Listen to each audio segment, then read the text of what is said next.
Yeah. So I know we had the segment. What is it? Comics McCoy or something like that. yeah, well, Shopping. comic book That's shopping. yeah, He yeah, still has it. They just haven't yeah. been doing it because of COVID. But yeah, so I love Collider Heroes. That was my thing. Okay. That was my thing too. That was my That's thing. why when Yeah. when what's his name passed away, that really hurt, man. That Schnepp. really Yeah. Yeah, and then like I said, the Jedi Council was probably one of my favorites. Because around the time when I started getting into it was when right after Force Awakens, and then of course when Rogue One was coming. So that was where I was going for all my scoops, and I look forward to it. I look forward to it every morning, actually. Yeah, you could tell Christian loved it. So that was that's always the. It's then always nice when you know the person loves it. And right after Christmas in 2019, 2020, January 2020, they were no more. And I'm like, what the hell just happened? Yeah, that was crazy. Very quickly. Yeah. But to be fair, for me, that transition didn't really bother me because that was right at the moment where I was truly growing this. So I'm always of the mindset of I try my best to never really listen to other outlet shows. Just because it's like whenever you watch a sports, Joe, you know this, whenever you watch like ESPN and you hear Stephen A. Smith say something, it kind of is in your head. And then in some form or another, you'll do Monday Morning Quarterback and you'll to some degree repeat. What you just heard. Yeah. You know what I'm saying? Yeah. I personally try my best not to do that. I try to always be as authentic to Jawan as possible. So whatever my thoughts are, is just what I perceive from watching it myself. Yeah. You know what I'm saying? Because I always say, bro, I don't know how many yards he had or what, when he was drafted or whatever. So but anyway, we are live, guys. Welcome to an all-new episode of Marvel Cinematic Review titled Echoes. This was a great episode. A great episode. Really but you guys know why we're here. Wait, which way do I lean? You know it. Come on. You see him. You see him. You see him. You see that? I love how he's teasing. I love how he's like playing with us. You see how he's teasing us on Twitter? You see how he keep playing? Oh, like, bro, sir. Vincent D'Onofrio, since the day Daredevil was canceled, has been campaigning for Daredevil to be brought back. So his Kingpin can be brought back. So I know a lot of people I know Christian. Kingpin. Absolutely.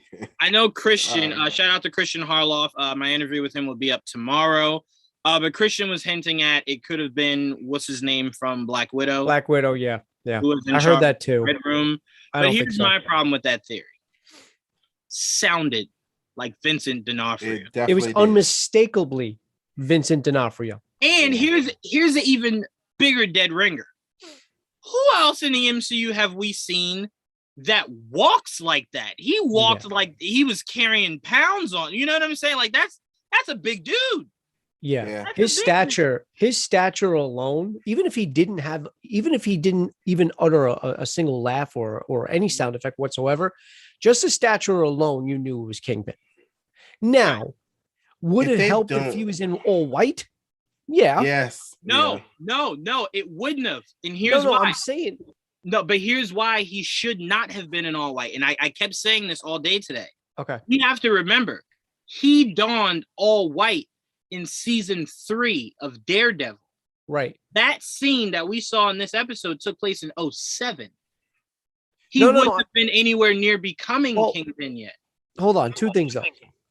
I don't know if continuity even matters, but only because I don't think what happened in Netflix is canon. We don't know yet. But to me, if you bring a character that existed in something else and you bring that same character back, let alone actor, it's canon. The stories all might not be canon, but it's canon enough that I can say, all right, well, I don't think they're going to change and say he's been Kingpin since 2007. Right. You know what I'm saying? Because remember, the MCU started in 2008.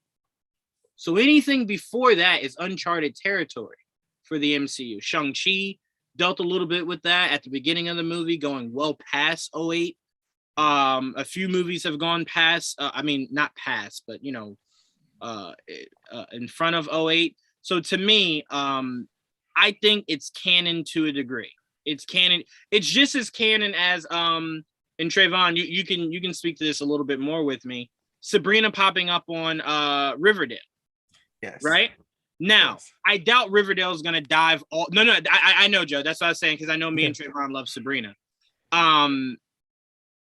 If Riverdale doesn't acknowledge anything that happened in the series, that still makes everything that she went through canon, because she still exists. Mm-hmm. You know what I'm saying? That's all canon. She is the story. If Camila Mendez, is it Mendez? Is it Camila Mendez her name? If she wasn't in that, I probably wouldn't even watch one episode. Of what? Riverdale. Oh, Riverdale. Yeah. Sorry, Riverdale. I'm only watching Riverdale because it's Sabrina. Gotcha. But the only reason why I said when you think of Kingpin, I meant comic version, comic accurate. When you think of Kingpin, you think all white suit always. I'm not saying that that's what I needed him. I'm not saying, oh, well, he was wearing black. I don't know why. I'm just saying, had that figure behind her, or behind the father, and then obviously touching her cheek, wearing a white suit, then I think it would have been even more definitive. But even in a black suit, I think present day we'll see the white suit. We'll see 100%. Like walk around. And remember, in Daredevil, the first 2 seasons, he wore nothing but black. Mm-hmm. All he wore was black. When he killed that guy in the SUV, where he slammed his head in the door, that was a brutal scene. He had an all black suit on. Yep. So all I'm saying is this. I know a lot of people are like, I'm still not convinced it was. Let me say this. You cannot compare thinking Kingpin is in this series to what we were thinking in WandaVision. And here's why. In WandaVision, at no point did I see someone in all red that looked like a devil, only for them to go, oh, no, that wasn't Mephisto. It was just a Halloween episode. You know what I'm saying? Like, no. Yeah. This is different. He had the cufflinks, the suit, the stature, the walk, and then the little laugh that he gave sounded like him. This is not far-fetched. It's not. And I'll tell you this, Kevin Feige. You thought people were mad before with all those stunts you pulled in WandaVision. You let this not be Kingpin. You let this guy not be Kingpin. I don't think you'll have much faith from a lot of people heading into whatever you're. Yeah, if they pull this crap where it's the guy from Black Widow and this is not, and that wasn't Kingpin. Right. No. Well, then you know what? Let's be more specific, Joe. If they pull that it's anyone. Dracoff, right? Dracoff is the name. Yeah. If it's anyone, if it's anyone else except for Kingpin, no. Or the Power Broker. I can't tell you how many times people were just like, "Yo, what if Sharon?" I still loved it. I still loved her. I mean, it wouldn't be a bad idea, or I'm not saying an idea, but I don't want her for this. Tied it in. No. If she was, but I don't want it. I don't need it. I don't need all my shows to tie together. They can't do that. Like they can't. They better not do that. They need it to be Kingpin. It needs to be Vincent D'Onofrio. Kingpin. Oh God, if it's not. And to listener Jim, he's asking us if we're referring to the uncle scene at the dojo. Yes. Yeah. Yes, we are. Yeah, no, Trayvon, you're absolutely right. To me, it's just one of those things where it's like, don't let this be the moment where you try to pull the wool over our eyes or where you try to get too cute. Don't. I defended you, Feige, when Trayvon was ready to grab his pitchfork in flame. I defended you with Ralph Boner. I defended you when people thought Reed Richards or Sue Richards was mad. I'm still mad. I defended you, Kevin. And Kevin, I even got Joel to talk me out of hating you for not having Mephisto in WandaVision.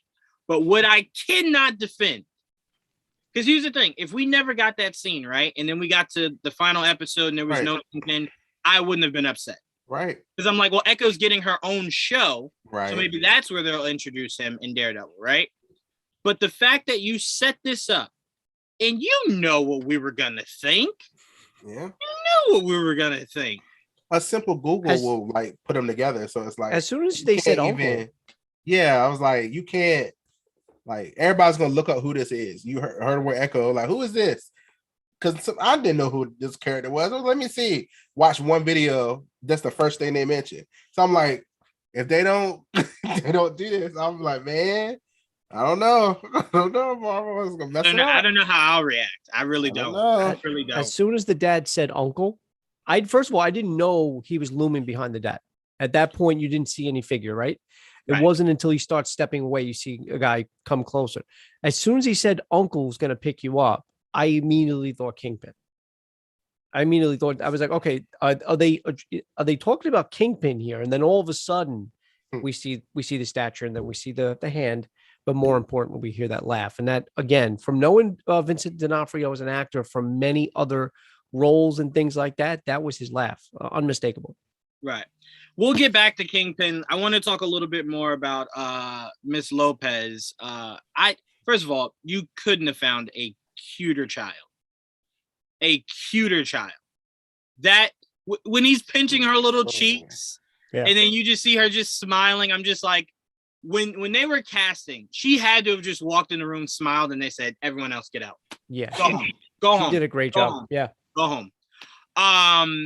But I really love the scene where she's in school and she's studying. She's studying everyone. She's studying things. She's picking up on things a lot quicker than the other kids. And here's something that did it happen? Hold on, did it happen? It seemed like it happened to her that moment. Like she could hear. Is that that's what it seemed like to me? No, the audible was for us. Okay. Because I was wondering, I was like, imagine it happened to you in school. Like what happened to her? Because obviously something had to happen to her as a child. Was she wasn't born deaf, right? I don't know how the MCU is gonna go. Because she's already at this age. I thought they were going to go the route of, because I don't really know her character. So really quick, I thought maybe she was a mercenary. Something happened as she got older, obviously not as a child, but something happened to her. That's how she became an amputee and stuff like that. But when she's approaching, she's on the mat. I'm watching the scene right now when she's on the mat about to take that guy down. When she's walking towards him, she has a prosthetic leg even then. Yeah. So what happened to her? Something had to have happened to her. I think something happened to her as a child. Yeah. And that's why she lost her hearing. Yeah. Her dad, the actor who plays her dad, is listed to being in a few more episodes. So we'll probably get that. Okay. So again, I don't know where the MCU is going to go with this because I don't recall her in the comics being an amputee. So being deaf, yes, but being an amputee, no, I don't remember. What's her first name? Is it Alaqua Cox? Yeah. Is that how you say it, or is it Alaqua? Allegra Cox, I think. No, it's with a Q. It's Alaqua, like with a Q. Sure? Yeah. I was looking her up. Another thing I found out about her today is her dad died yesterday in real life. Oh, shoot. The actress that plays Maya Lopez. Rest in peace. I'm pretty sure it's Alaqua with a Q. But the other thing in the dojo, the kid that's fighting right before her is a young Kazi. Yes. Mm-hmm. Yep. That was him. So I don't know if they just met there or that's how they do meet is through this dojo. Well, what I was picking up from that is that might be a dojo for tracksuits kids. Yeah. Well, just grooming kids of the next generation of the tracksuit. Like the red. I didn't even while I was watching it, right? I didn't even think about her dad being bad. I just thought he was just a really good guy. Like you don't even think about it until you see him get killed. I'm like, oh yeah, I forgot about the tracksuit mafia. I was also, her dad isn't so clean and nice and sweet and all that. I was like, oh God. I was okay. So this is where we at. It threw me because all I thought was a small child, happy, the dad being sweet, nice, and all that. I was like, oh, okay. Because I think what threw me off was why I thought she lost the hearing there, because the scene after, I think they went in the bedroom and she went he was about a special school for her. Yeah, the deaf. And she was like, she can't go there now or something. So I was like, did it happen? That's why I thought it happened to her in school, and now they're was going to pull her out. That's why I got confused. No, he didn't have the money. She wanted to go to a school where she can talk to people like her. Yeah. And he couldn't afford it or something happened. So he couldn't afford it. Now I do want to say this. I know a lot of reviewers and stuff are using the phrase normal kids. We have to take that phrase out when referring to people that might be deaf or one arm, one leg. Yeah, not normal. They're but all just normal. Children all like normal. her. Kids She's like not, her. Right. No. Because I heard on someone's review today, they were saying, the normal kids. And I'm like, well, she's normal. She's not like an alien. Right. She's normal. Right. But yeah, you're absolutely is she right. an alien? Or is she an alien? Just playing. So, but no. Yeah, and when she mentioned the school, I got really giddy because if you remember, that's where Matthew Murdock went. Matthew Murdock went to a school that could, hone in on his skills. So I'm like, shit, what if she could have went to that school and met him? But anyway, so I like seeing that. And then we talked about this last week where I said I'd be very interested to see if Ronan's actions during the events of Endgame, where Rhodey was talking about somewhere in Mexico or something like that, if that was any connection to what we might get with Echo, and I'm glad we did, but there's more to that. There's more to Ronan killing those people. And we also got word, someone said it somewhere in one of these episodes that he almost cut off the entire head of organized crime. Right? So I'm very curious if he maybe had a run-in with Wilson Fisk at some point, and maybe maybe Black Widow got Clint before he could really just cleanse everything. Because I'm like, he almost wiped out all of organized crime. What stopped him? You know what I'm saying? What stopped him? Black Widow coming to get him, maybe.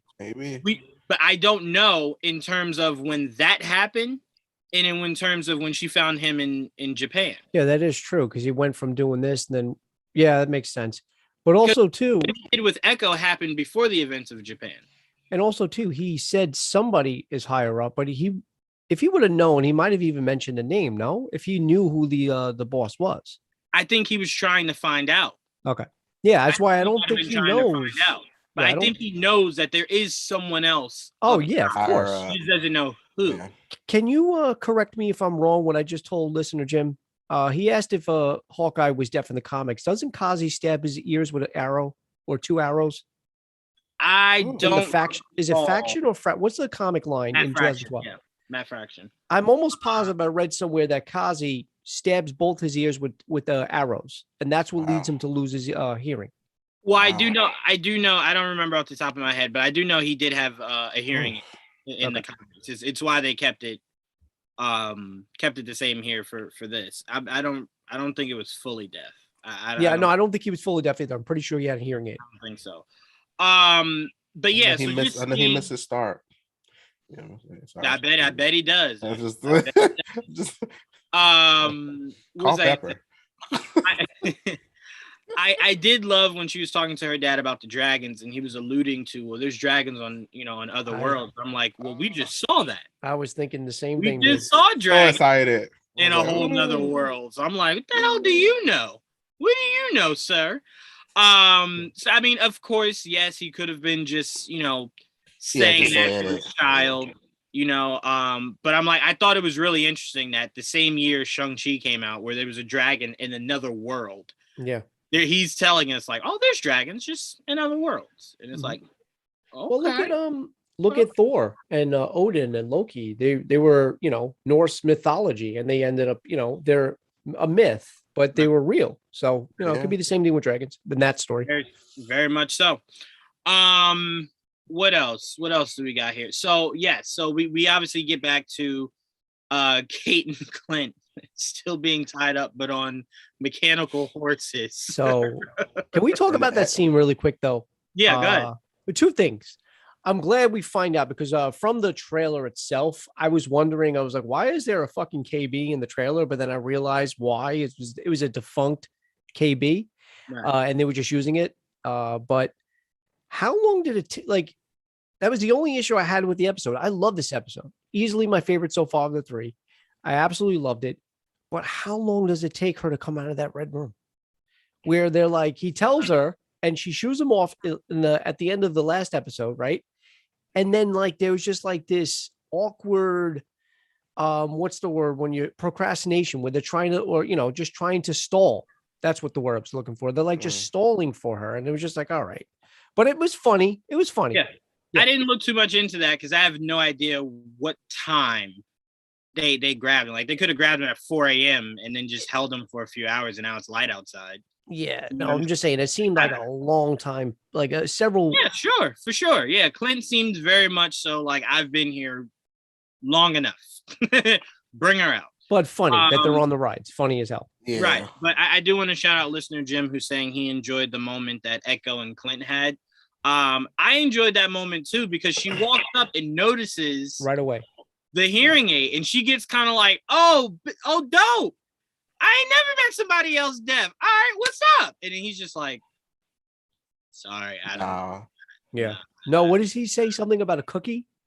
Yes. Yeah. More cookie, please. Right, Something like that. She's like, tie him back up. Tie him fucking back up. Yeah. She's like, enough of him. Done.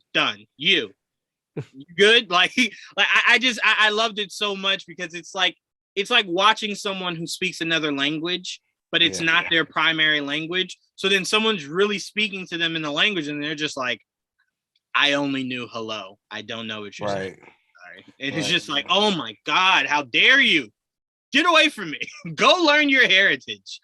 So I really did love that, because she really thought like, oh, I got a friend. Dope. All right, let me start signing. And he's just like, that's why it makes it even cuter when you go back to episode 1 and his son was signing, and he was kind of laughing and not really knowing what to really do back, because it's just like, yep, love you too, bud. It's just like, thank you. Was that right? Was that like, my aunt is very proficient in sign language, so for a lot of this show, I'm probably gonna just sit her down and go, is this accurate? Is that right? Is that that's actually, that's cool. Yeah, all right. So no, but I really did enjoy that, and I loved when he said, you really talk way too much. She's just like, wow, that's rude. It's like, Kate, you have to shut the fuck up. Like, shut up. like you're annoying. Clint, even when Clint was in the restaurant with her, he was just like, no, it works now, but I just don't want to use it. Yeah, I just need to eat in peace. No, thank you. But let's not get too far ahead. So obviously, Clint escapes his restrictions, and I think this is the best archery we've seen Clint utilize in the MCU. It was awesome. I don't think we've ever seen him look better than he did. Close quarters. Exactly. That behind the back shot he does that he did. Yeah. Awesome. Loved it. Bro, it was. I did have a question. How did he do that when he couldn't hear? But it's fine. I just let it go. How did he do what? He didn't have the hearing. Peripheral. You can still see. I mean, wait, but behind him. Yeah, he did. Well, the hearing was gone. They always do that in superhero lore, to where you just have the spins. You just spin some. I know. I just thought. Because here's the crazy thing, Trayvon. I don't think people run as loud as movies and shows try to make you think that people run that loud. So I'm like, even if you could hear, I could have still made the case of, how the hell you hear him? You weren't even running that loud. I didn't even hear him. I just saw him. So I think that was more so just, chalking it up to it's superhero stuff. Something fun. Right. Jawan, before we go further, the other thing that was I think a tease, which I don't. I mean, I understand why, but he's not fat. The auto body shop that they were in, that the flashback with Ronan attacking them. Mm-hmm. It was called the Fat Man Auto Repair, or Fat Man Auto Repair. Oh yeah. So I'm like, I don't know if that's supposed to be a nod to Kingpin or whatever. I mean, Kingpin's. I don't know if too many people know this. That Kingpin, that's all muscle. That is not fat. Oh right, yeah, it's all muscle. But it was a clever. I think it was a nod to the fact that that's his. This whole show is a nod to the fact that Kingpin exists and he's here. Yeah. This whole show, Echo existing, is a nod that Kingpin exists and he's here. It's exactly once they do that, it just validates all the other shows, and I just want Jessica Jones. That's all. If this happens, I'm gonna start my chant. Trayvon, but Jessica Jones. Let me say this. Like, where is she?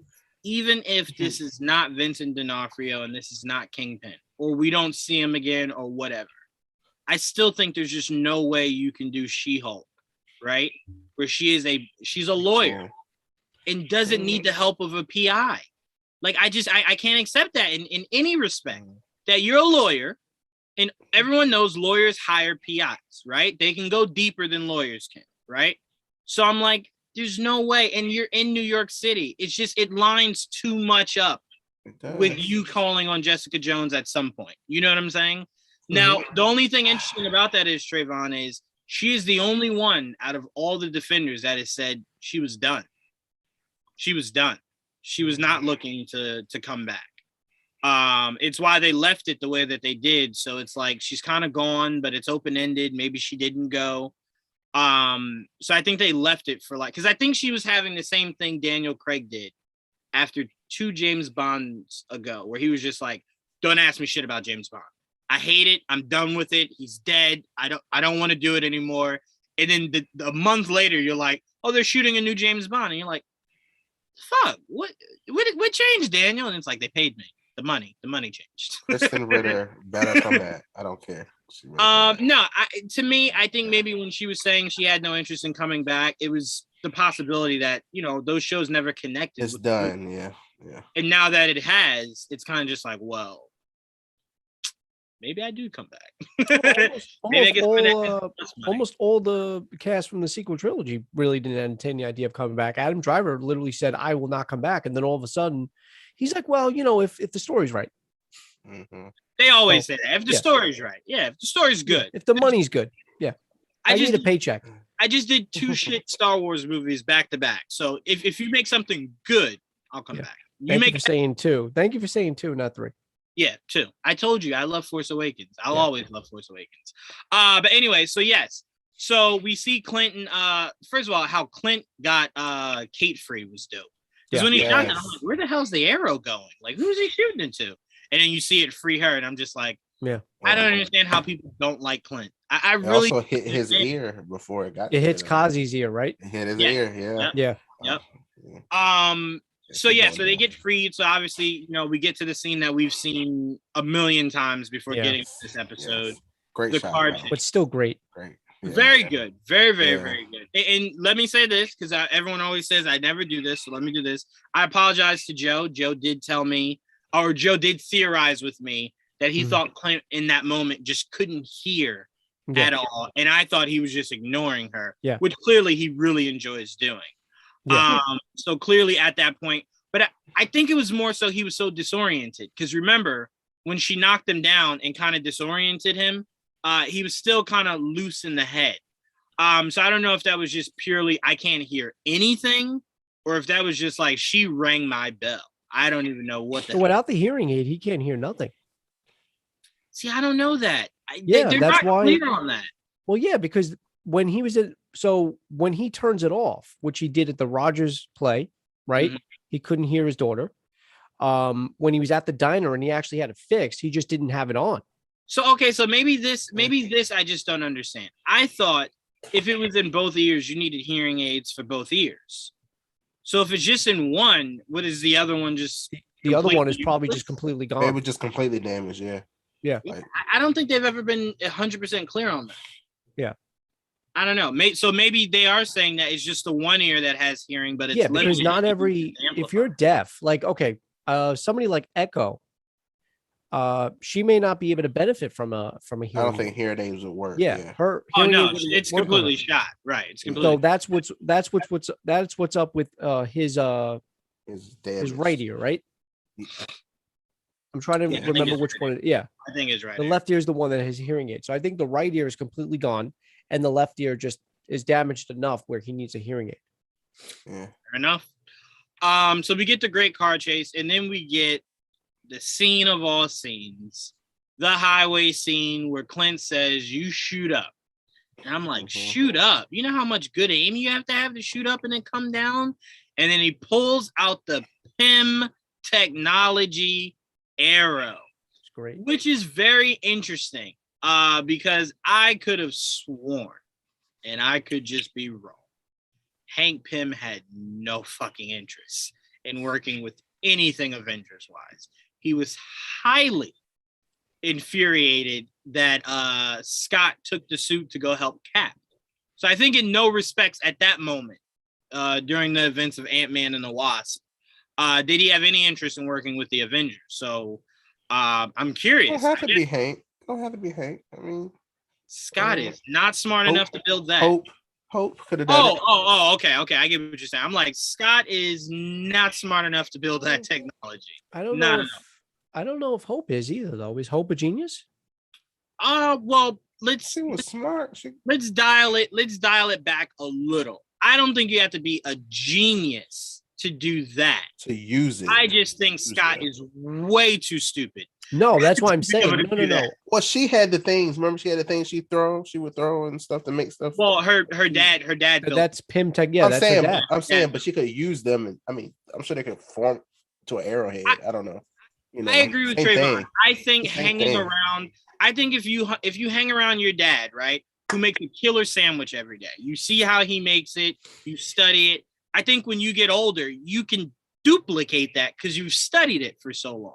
So I think she probably knows how to put some stuff together, but it is 100% obvious that Hank is just building this stuff.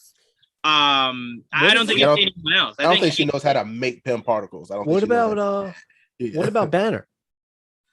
No. Banner can't help them replicate? Heck, can. Here's the thing.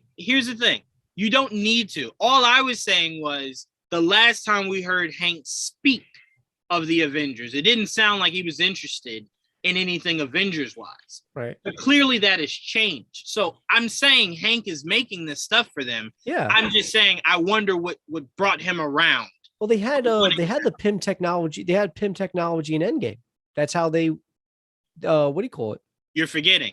Scott had that technology. He had on him. He didn't have enough. Right. That's why they had Banner was smart enough to expand it, but create it organically from scratch.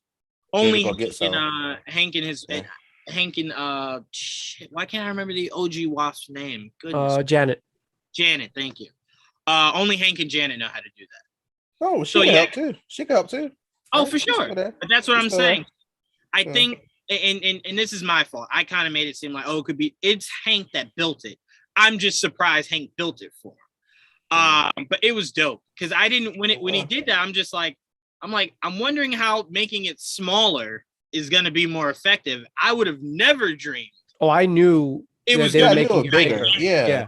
I thought it was going to like shrink and be multiple arrows or something. I don't understand how that thing, how did that thing from that high up come down full force on that bridge and not destroy the bridge? Destroy the bridge? How did that only destroy the back of that truck? The back of the car. Exactly. The back of the truck. The bed. It just destroyed the bed of the truck. The only explanation is it's Disney and they were not going to kill them like Boom. They're still getting a bill. They're still getting a bill for that bridge. 100%. Oh, that's actually, yeah, you know what? That's actually a good, what listener Jim said. Maybe Stark did it before he died. No, because I can tell you right now, that would have lined up. That would have had to have, because remember also, Hank was gone, right? So again, before Scott showed up in that moment, there wasn't just loose tech hanging around, and Clint was off being Ronin. So Stark wouldn't have had any reason to say, you know what, let me just build you some Pym particle arrows. Like, no, I don't think that at all. I think it's really as simple as Hank Pym, when he came back, everything went back to normal. Hawkeye asked for a favor. Scott said, no problem. I'll ask Hank. Hank said yes. I think it was literally as simple as that. Because remember, probably never mention this ever again.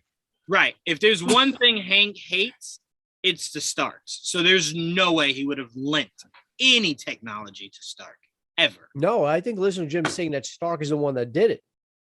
That did what? That replicated or just manufactured a what do you call it? Even if he did, Stark is way too egotistical to give credit to Hank Pym. He would have called it Stark Industries. Yeah. Well, no, it could have just been labeled so he knew which arrow it was. That's why I just said Pym. I don't know, because none of his arrows are labeled and he knows what all of them are. I don't know. At this point, and he knew what it was. Yeah, it was just a really cool scene. It's as simple as Hank built it. Yeah. But no, I loved it. And then of course we see them escape on the subway. And we get the scene where they're looking for someone to fix the hearing aid. They get it. First of all, can I just say I love how Kate has interacted with her mom numerous times since being grounded, and is still not asked her mom to turn her credit card back on. Yeah. So everywhere she keeps going, she was going, "Oh, can you get this? Check my card." Getting a little convenient now. It's like, stop going places when you're broke, Kate. You're broke. Stop going places. And Clint's just like, yeah, whatever, because apparently I have so much money from wherever the hell I got money from. Right. I'll put it. I got it. Don't worry about it. Yeah, I got it. Don't worry about it. He's an assassin. Right. About you got all that assassin money. The scene in the diner when so we obviously he has the thing fixed, and she draws the comic accurate suit for him and said, "This is what you need to wear," and even said purple, whatever. He's like, "Yeah, I'm not going to wear that." I love one of the reasons being that my wife would divorce me if I put that on. I love that. I do. And then I think his last reason was he's not a role model. That's his whole point. Yeah. Well, here's the thing that I always loved about Natasha and Clint. They're essentially hitmen for S.H.I.E.L.D. Yeah. They're British, right? They're agents. Yeah. That was his first reason. In no point are they supposed to have their identities so worldwide where people are just like, oh, hey, Clint. Oh, you're going to go kill him? All right, man, do good. Like, no. That's why I said I will never forgive Feige for creating an entire universe where a secret identity means nothing. Means nothing. Iron Man just walked. The fact that Iron Man and Iron Man 3 said, this is my address, come meet me. Well, that's Iron Man. And then was surprised when Mandarin showed up and it's just like, oh, wait, what? That's just Iron Man's ego, though. That's different. That's his ego. But in the comics, that was never the case. He always would lie. They alluded to that at the end of the first Iron Man when she goes, I heard there was a rumor that that Iron Man's your bodyguard. That's what it was in the comics. He would tell people, Iron Man, I created him. He's my bodyguard. So everyone was just like, oh, okay, that makes sense. Yeah, but come on. How awesome was that at the end when he's about to say his speech and he's like, I am Iron Man. I hated it so much. Loved it. Oh, I loved it. Me too. I'm like, bro, the whole point is a secret identity. And then you grow the MCU where everyone's secret identity was just out of his ego, though. That's his ego, but that's Robert Downey Jr., though, is why I loved it. I hated that so much. It made so much sense for his character to me. It really, take the glory. Take the glory. Yes. I get what you're saying. It makes sense to the MCU stuff. I completely get you. But the fact that we're now at a point where even Spider-Man's identity is completely out of the window. That's from Mysterio. I'm like, well, yeah, from Mysterio. I'm like, come on, before man. that, no, it wasn't. Hidden. Somebody had to be hidden. So I was a little heartbroken. But yeah, so that's why I love that Clint keeps reiterating, I'm not a hero. I'm not a hero. I'm not a role model. My whole purpose of doing this was never for the glory. It really wasn't. Really, the only people seeking glory was Thor and Stark. Mm-hmm. Thor wanted everyone. I'm Thor. So it was never a question of like, oh man, who saved that bus? Me, Thor. I just said it. I saved it. Me. Give me the glory. The God of Thunder. Right. Yeah. It's me. Hello. So him and Stark were all about name recognition. Like they were just like, you know my name, right? No? Thor Odin. Write that down. So yeah, so I did love that scene. And I hope it doesn't fully stick. For now, I'm okay with it. But him saying you gotta name that dog and her essentially giving him Pizza Dog. Yeah.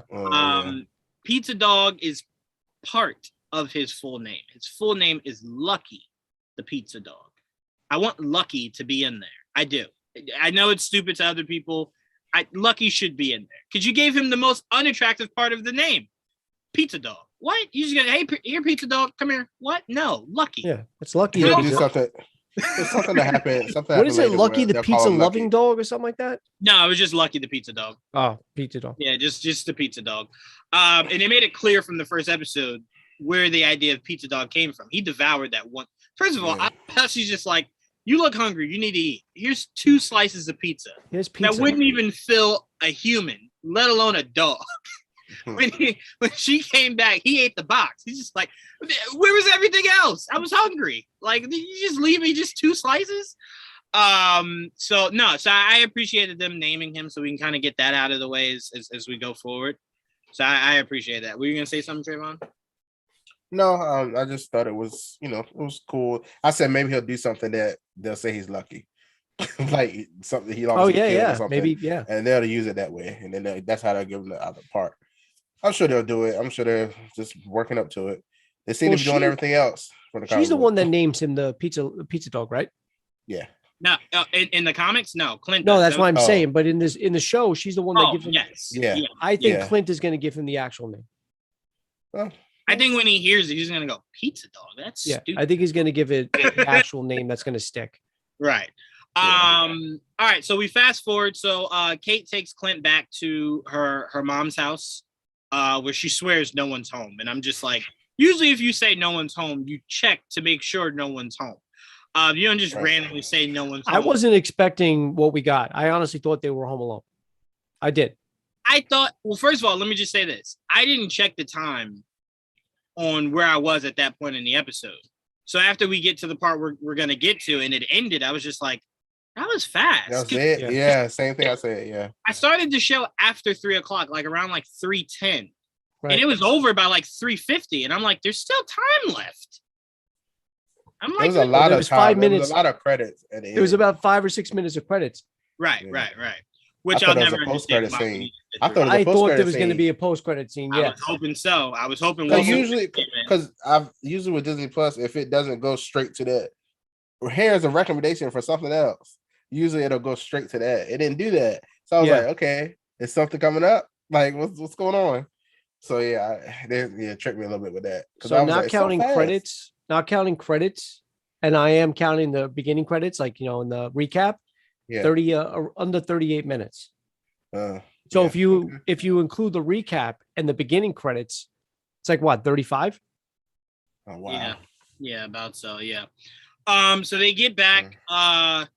And here's something that I thought was funny, right? So she's hacking into her mom's computer to try to, look up Kazi and whatnot. And it's called Sloan Tech. Funny thing is, I actually wrote a script maybe like 5 years ago.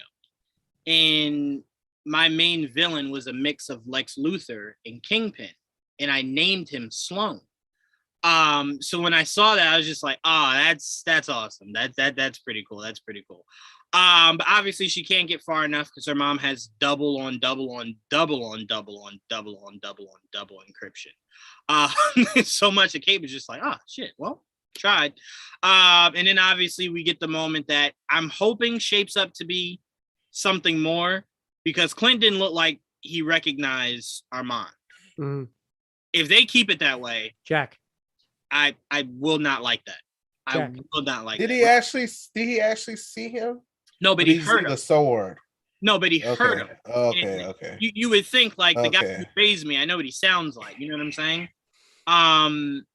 That will bother me a lot, because Armand is a character you don't need to bring into this unless he has a connection to Clint. It's Jack. It's what? Jack. What did I say? Armand. What's his? Oh, his last Armand name is the father. It's Jack Duquesne. That's where I was confusing my thought. I thought his last name was Armand. I don't know. No, Duquesne. Duquesne. Thank you. I'm sorry. You're welcome. It's okay. So yeah, it seems like he didn't recognize it. That bothers my soul. Because he raised Clint. You know what I'm saying? And we don't have anything about Clint as a kid growing up or anything like that. So I thought the whole point of bringing him in was so that we could get a flashback and see how Clint became Clint. Maybe we will. Next episode. They've been doing every other episode. Yeah. We got some flashback and backstory of what do you call it, Kate. We got one for Maya, Echo, right? Yeah. And Echo. Maybe Clint's next. Maybe. We're gonna get more of Echo's backstory, because like I said, I think her dad is casted in a few more episodes, at least one more, I think. Yeah, well, Yelena is in 4 episodes. Yeah, yeah, if we go that route, but no. Yeah, thank God. Thank God she wasn't. I don't think she's in 4 episodes. That's too much for a character who's not a main character in the premise of this story. Like it's too much. Why? It's too many episodes. But so clearly Clint hears someone, so he goes to investigate, and then, as we just said, pointing the Ronin sword at his throat was Jack or Jacques. Pointing the sword at Clint's neck, telling him do not move, and then we fade to black. I enjoyed this episode a lot, man. Every episode I watch, the more I keep saying to myself, none of these other shows are anywhere near as good as this. Anywhere near. Just my opinion, this is easily by a mile the best MCU show to date. Which is crazy. Which is crazy because it actually scored very low. It said it got worse numbers than WandaVision and Loki. So I have no idea, because I enjoyed the first 2 episodes. This is easily my favorite so far. But the first 2 episodes weren't bad. I can't believe I read that. Well, you also have to remember. Yes, you also have to remember people just don't like Hawkeye. That's why. For whatever reason. Or Jeremy Renner. For whatever reason, they do not like that character or that actor. Yeah, so I understand why it was rated very low. People just they don't accept it. They don't accept him at all. I'll never understand it. But look, I mean, I do agree. This is the overall, from the start of the show, it's been good. Yeah, that was from the start to like all the way. It's been great so far. The other shows for me had a very slow start. Loki is not. I got like 4 episodes out of that. Not like, sorry, but and Falcon Winter Soldier, like I keep saying all the time, once they got together, I was good to go. When they were separate, I thought it was stupid. But that was on like 1 episode. So now WandaVision, the first 3 episodes, slow as hell for me. Couldn't do it. After that, we get to the magic and all this, and Monica, I'm here. I'm gonna be honest with you. This magic battle, yeah. The reason why flying. You just love your flying.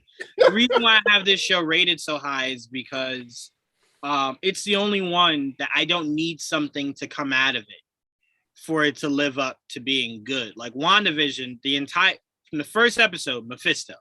And then you get to the end and there's no Mephisto, and I'm just like, well, throw the whole season away. There was nothing of this that showing up here anywhere else in that whole series. The flight and magic didn't do it for you? My God. Just play it. I'm not saying it was bad. Don't get me wrong. I thought it was very good. But it wasn't enough to make me go, oh, man, this whole series? What? No. Fast forward to Falcon and the Winter Soldier. Everything about that let me down. Every ounce of that show let me down. Mainly with just, you decide. Well, you don't like Mackie. So right. Yeah. I think that was from the start. So, right, yeah. I mean, that's probably how people feel about Jeremy Renner at the beginning of this show. They just paying it at the very beginning. Fair. But I want to make it clear. I don't have an issue with the character. I have an issue with the actor. Yeah, I know. Character is fine. Yeah, character is fine. You can tell me Michael B. Jordan is Falcon tomorrow, and I go, oh yeah. No, he needs to focus on Status Shock. That's it. Nothing else. Nothing else. I'm telling you right now, Raising Dion season 2 is coming. We're done. Nothing else. Superman. I'm telling you. Status Shock. I'm telling everybody right now. Be careful if we hear that Michael B. Jordan is in the same state as Trayvon. He's gonna pull a Kathy Bates. He's gonna lock him in the room, put the wood between his feet, and tell him, "You type static now, or you die." I'm gonna tell you, like I noticed this, but even the Power Rangers thing right now, I'm so frustrated because the same guy was announced in 2020 that he was running it. I was okay, great. When something gonna happen, got him. Now all of a sudden, this I think last month, like maybe 2 weeks ago, oh, it's going to Netflix. That's great. When we gonna see something? Is something written? What's going on? Tired of hearing about scripts being written. It's a sick of it. Trayvon. No, man. No. Tired of it. Gracious. Tired of it. Yeah, so I mean, and then for Loki, the only thing that made that season live up to being even watchable was Kang, or He Who Remains, whichever you want to call him. But it was that. Everything else, If they told me we really didn't think it would be in it. That's why I really that's like. why. That's why. Honestly, did not think. I was like, Sylvie. wow. But if someone told me, say it again. I kind of like Sylvie. I did like Sylvie, and I also liked what I don't think the characters are bad. It just, again, to me, when I go back, like if someone told me, hey, Juwan, Feige just decided today that Loki doesn't exist. That never happened. I would go, oh man, but it had so many good blah blah blahs in it. Like, no, take it away. I didn't even need this goddamn show. I was against it when they first announced it. Like, why won't y'all let him die? Like, why do we keep revisiting this? See, and I wasn't crazy about this, but that's also because at least Clint is still alive. No, but at the same time, there's more story to go with Clint. I'm enjoying it. I'm enjoying it a lot. So I'm like, goodness gracious, Thor's gone. There's no Asgard. Why are we still doing Loki? Like, why? I swear to God, season 2 better end with him dying. Well, because of Endgame. At least all the other shows, at least all the other shows set up Young Avengers. Loki did not set up a Young Avenger. Loki just set up more Loki. That's all it did. He just found a way to set up more Loki. To be fair, I don't think we're gonna get it. I know a lot of people are preaching that we get it. To be fair, it could have set up Young Avengers with young Loki. But to me, I don't want that because I don't want another generation of Loki. I want Loki to just be gone. Done. Erased from the timeline. Gone. He's had his time in the sun. I don't know. Like, he's been around so long. He's a good guy now. That's a problem. That's a problem. That's a problem. So get rid of it. But yeah, so back to Hawkeye. I truly did enjoy this episode. There's only 3 more episodes left. Yeah. Right. Yeah. Wait, before I get into Joe and Trayvon's closing remarks, let me read some of these comments here from listener Jim. Didn't Ultron leak everything and identities? No, because by the time Ultron came around, there was no one part of the Avengers. People didn't already know who they were. So this is a 6-episode series, correct? So if these are the last 3, should be an explosion of action. Should be. I mean, it should pick right up from Jacques holding the sword to Clint's throat. So hopefully that gives flashbacks. We kind of know what's going to happen next from what do you call it? I don't know, not TV spots, but like when you see a trailer and they show you what leads. Kate Bishop's mom, I can't think of the mom's name. She goes, why is an Avenger on my couch or something like that? Yeah. So she comes home at one point. We all know that he's not in any danger from that because of that scene, so. And I'm hoping it got diffused because he recognized him. I think that's what it is, or maybe she comes home too. But I just can't wait to see Kate's face where he goes, Jack? Clint? And it's like, whoa. Yo, what up? Is she gonna hate Clint now? She's gonna hate Clint now. You know each other? How do you know each other? And it's like, oh well, he raised me. And it's like, he's the murderer I've been telling you about this whole time. And it's like, I don't think he did. And then Yelena swings through the window, crashes through. Right? Pow, pow, pow, pow, pow. And it's just like, what is going on? My sister. like, what is happening here? Oh, before I read any more of these comments, Joe, I want to start with you. What was going through your head when Clint was blatantly lying to Echo? When he was saying, oh, no, Ronan's dead. Oh, well, who killed Ronan? Oh, Natasha did. I think you're lying. And all of us are sitting at home like, hell yeah, he's lying. He's right there. I mean, you know why? Technically, you know why. She did kill him, technically. She stopped him from becoming Ronan, but at the same time, I understand why. And then she's like, becoming Ronan? She sat at home knowing Clint was out there killing people. It was just like, that ain't my problem. It wasn't. I said, I think I got a way to fix this. And she was like, I should probably go get Clint. Outside of that, she was just like, Rhodey, what's happening out there? People are getting killed, and I think it's Clint. She's just like, damn, that's crazy. All right, talk to you later. Like, she didn't care. But yeah, let him kill people. Who cares? Whatever. She's like, so Natasha kills him, and then the person that, it's coincidentally the person that killed him is dead as well. So I mean, it is the perfect cover up because it is. Look, he was trying to save not only his own name because he is a father, and he doesn't want to be killed or whatever. And now also at the same time, he's trying to also clear Kate's name. So I'm not. I also think Trayvon's right. I think it was more so the moniker of Ronan is dead. Yeah, I'm not Ronan. I'm not Ronan anymore. But the way he was making it sound is someone else was Ronan, and Natasha killed him. I know because I was there. I watched it. Yeah. It's like Tony Stark was Ronan.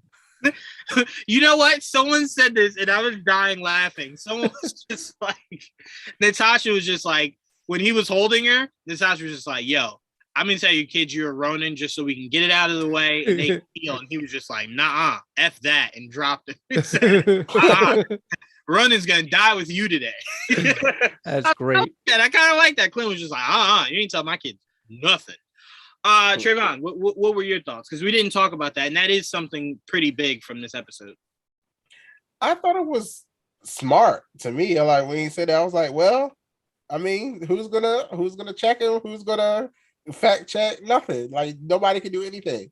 Nope. They literally died. She literally died on Vormir. Like it's kind of like, well, it's done. Like nothing. Nobody can contradict what he said. Like he said that, and it's just like, well. She was like, well, where's the suit? It was on the black market. Get it sold. Like, that's. I think that's the only problem I have with this. Why is the suit still around? Like, why didn't you just get rid of the suit? Like, why is it even available? I told you last week. He was very busy, Trayvon. There wasn't a moment to burn the suit. Yeah. He didn't have that moment. And then after the events of Endgame, I think he thought it blew up in the wreckage. I thought he was just like, oh, it's gone. It's gone. Ain't no way that suit survived. Meanwhile, that suit was just like, I'm here. I ain't never gone nowhere, Clint. Here I am. Here I am, right. So it was more so he just thought it died with the rest of the compound. I think if he thought it was still around, he would have easily grabbed it and just set it on fire, and then boom, we're not even here. Well, can't set it on fire. Honestly, it don't burn, apparently. Yeah, it's got to be fireproof. Apparently it was part Stark Tech. Exactly. But no, I mean, it was just really interesting that that's the story he went with. Because like you said, it's something that you can't Google. Like you can't Google who's Ronin and it pops up. Well, in the comic books, Echo, it was Clint. Like there's nothing you can Google. That's it. If he tells you it's gone, it's gone. But I love how Echo's just like, okay, all right, cool. You're not Ronin? All right. What about you? And she's just like, no, I just wore it to try to help. Yeah. Nah, I don't believe you. You about to die today. I don't believe nothing you saying. I just love how Echo was just quick with somebody here. I don't care who. Someone's dying. Pick. Like, I love how Kuzi comes in and is just like, hey, Uncle's not going to like that you're prioritizing killing Ronin. We got other stuff to worry about. And I thought that was very interesting because clearly, whoever her uncle is, let's just keep it at that. We know who we feel it is, but whoever her uncle is, he seems as though he has a very specific plan in place. And Echo is just like, that plan to the side. And I feel like he really needs to destroy the suit because I'm assuming his like DNA or fibers or something is in it along with Kate's. So if anybody ever get it, they can always analyze it and probably figure out, oh, it was Clint in the damn suit. Like he got to get rid of it. He got to go. He has to make some time to get rid of it. No, I'm with you. I think if this by the time we get to the finale, as Clint is driving home to see his family, he's gonna be burning it as well, he can't burn. How does he destroy it? He can't burn. Right. Yeah, I don't know. Give it to Hulk. Tell him eat it. I don't know. Do something. Eat it, Hulk. Eat it. What? Eat it. That's a different type of movie now. Right. Send that shit. Send it to space. I do also want to talk about really quickly the very emotional scene. He's trying to talk to his son, but he can't hear him. Yeah. So why did I tear up in that moment? Because it was sad. No, I know, but why did you ask that like that was a comedy? No, because it wasn't. I'm not saying it was supposed to. There was no comedic tone to it or whatever. But I'm just saying there was something about it that made me like, holy shit! Like, is somebody cutting an onion? What is going on right now? No, I think for me, very emotional. And I loved it because Kate is probably the slowest writer in the history of writing. Like, even Clint was just like, there's a little bit of a delay. Like, come on, he's just sitting there on the phone, probably thinking I'm ignoring him. Hurry up, write it. Yeah. And she finally writes it. And he's just like you even see him tear up Because his son's just like, it's cool if it's cool if you don't make it back. And he's just like, if only you knew all I want to do is make it back for Christmas. I don't want to be here. I'm not here because I just can't get enough of being Hawkeye. I'd rather be home. So that was very emotional. If you teared up, good. That's what that scene was supposed to be queuing up. Good. Was how emotional in that moment Clint was. He's like, damn, I just want to get home. You know what I'm saying? I agree that's the emotional part too, but I thought what if he actually did lose his hearing like that, where he literally can't hear anymore. And especially when he was like, I'm so glad to hear your voice. I was like, imagine if he really can't anymore. Like at the end of this, like the hearing aid don't work. Like, what was that? I don't need to cry more, Trayvon. Relax. I'm just saying. I'm just thinking about that. I think that's actually what got me, was when he said it's so good to hear your voice. I think that's when I started. Yeah. I think I'm with Trayvon. I think that's when I started losing it a little bit too. Yeah. Was what if he does lose his hearing? Yeah. And I love how Kate was just like, I am an emotional wreck. I can't write. Yeah. You're gonna have to give me a minute. I'm crying. So yeah, no, that was very, very, very beautiful. All right, let's see what else comments we got here. Could the stepdaddy be the uncle? He corrects himself. He Echo? He meant the uncle. No. I hope not. No. We know it's not. They didn't show his face. They would have just showed Jack. If that was Jack, they would have just showed him. We've already seen Jack. I just really hope. It's clear. Whoever it is, let's take Kingpin out for a second. Whoever it is, it will be someone we have not seen in this series yet. We might have ever, because it can't even be Dracoff. Not with that stature, it can't be. No, and it shouldn't be. It should not. Sure, okay. And we know he's dead, so it doesn't even make sense that he'd still be alive now. Didn't he die at the end of Black Widow? Yeah, he died. He died. Something. Yeah, he super died. So I'm like, no, I don't think it could be him. All right, we're gonna bring in Ryan for a second. Let me see what else listener Jim is asking. As someone who didn't read Marvel, I loved all of these except WandaVision. Loki was my favorite just from the emotions he sold by his facial expressions. And does Clint become Ronin again? No. Ronin is as good as gone. The three people that have ever been Ronin were in the same room together in the three people who have ever been Ronin in the comics in this episode were all in the same room. Echo has no interest of becoming the person that killed her father, so that's out. Clint clearly is done with the persona because of, he was a killer. He doesn't want to be that anymore. Mm-hmm. And Kate, we know, only wore it because she needed some kind of disguise to save everybody. So Ronin, by the end of this season, will be completely done. The character will be done. The costume will be done. I'll be interested to see what happens with that sword, though. I'm going to keep this. This is pretty dope. I think he just did it because his family was gone, so he didn't have anything to live for. Now he does. He's like, I can't be associated with this. Like, 100%. I'm not Ronin no more. You're 100% right. Yeah, that's I got a quick question for you, Joanne. So we were talking earlier about the Sloan Limited thing, right? So I looked up. I wanted to see if anything bounced on Google, whatever, about Sloan and any connections to Hawkeye or even Fisk. Sloan Limited could mean Walker Sloan. In the comics, Walker Sloan was the CEO of Alchemex, which is a research company that is owned by Fisk. Mm. So if that's it, doesn't even have to be Walker Sloan. Sloan could literally just be an Easter egg. Mm-hmm. Doesn't mean Walker Sloan is going to be the whatever. It could be just a shell. It's a shell company, but that's the only thing that came up, and it has ties to Fisk. Be a solid investor. It 100%. It 100% could be. I here's the thing. Could it be connected to Fisk? Sure. But at this point, you can't keep building blocks to Wilson Fisk and it not be Wilson Fisk.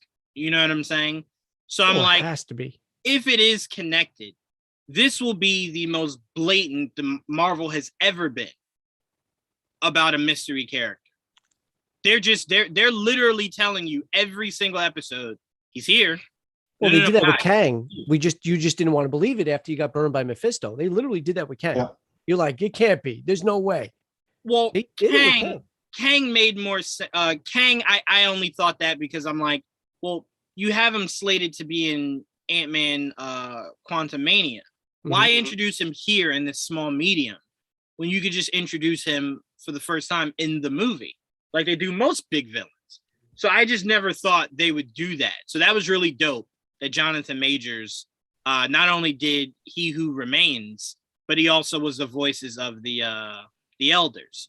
So the Time Lords rather. So I thought that was really cool that he was cool doing that. The other thing I think, and I think I guarantee you the four of us, well, not the four of us, the three of you guys didn't even think of this. The other person that it might be, if it's not going to be Wilson Fisk, it's the only thing that makes sense. It's Ralph Bohner. See, that's where I was going to go. I was like, man, how bad would we all feel if that's how it turned out? Like, it was just some knockoff, like no one had ever heard of this guy kind of thing. That would just suck. But it's got to be Fisk. No, it was his voice. When he laughed, when he did that little chuckle, that was D'Onofrio. It was pretty darn close. It sounded a little lighter because he had that bass in his voice in the series, but like, in the series, yeah. So I mean, it sounds more like D'Onofrio, just kind of normal speaking. I was just watching him in the movie The Breakup from back. Yeah, and that's exactly what I used. That's what I used as a reference. His lightheartedness in movies like The Breakup, that was his laugh. Yeah, totally. Also, we have to remember that Trayvon, you're muted. I don't know why.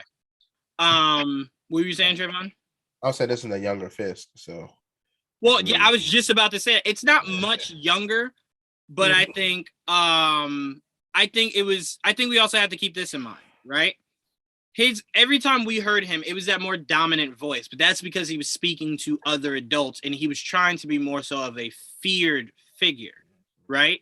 Yeah. So it is very possible when he talks to her, it is a lighter tone that he's giving her because he's this big dude. So you don't want to scare the poor girl.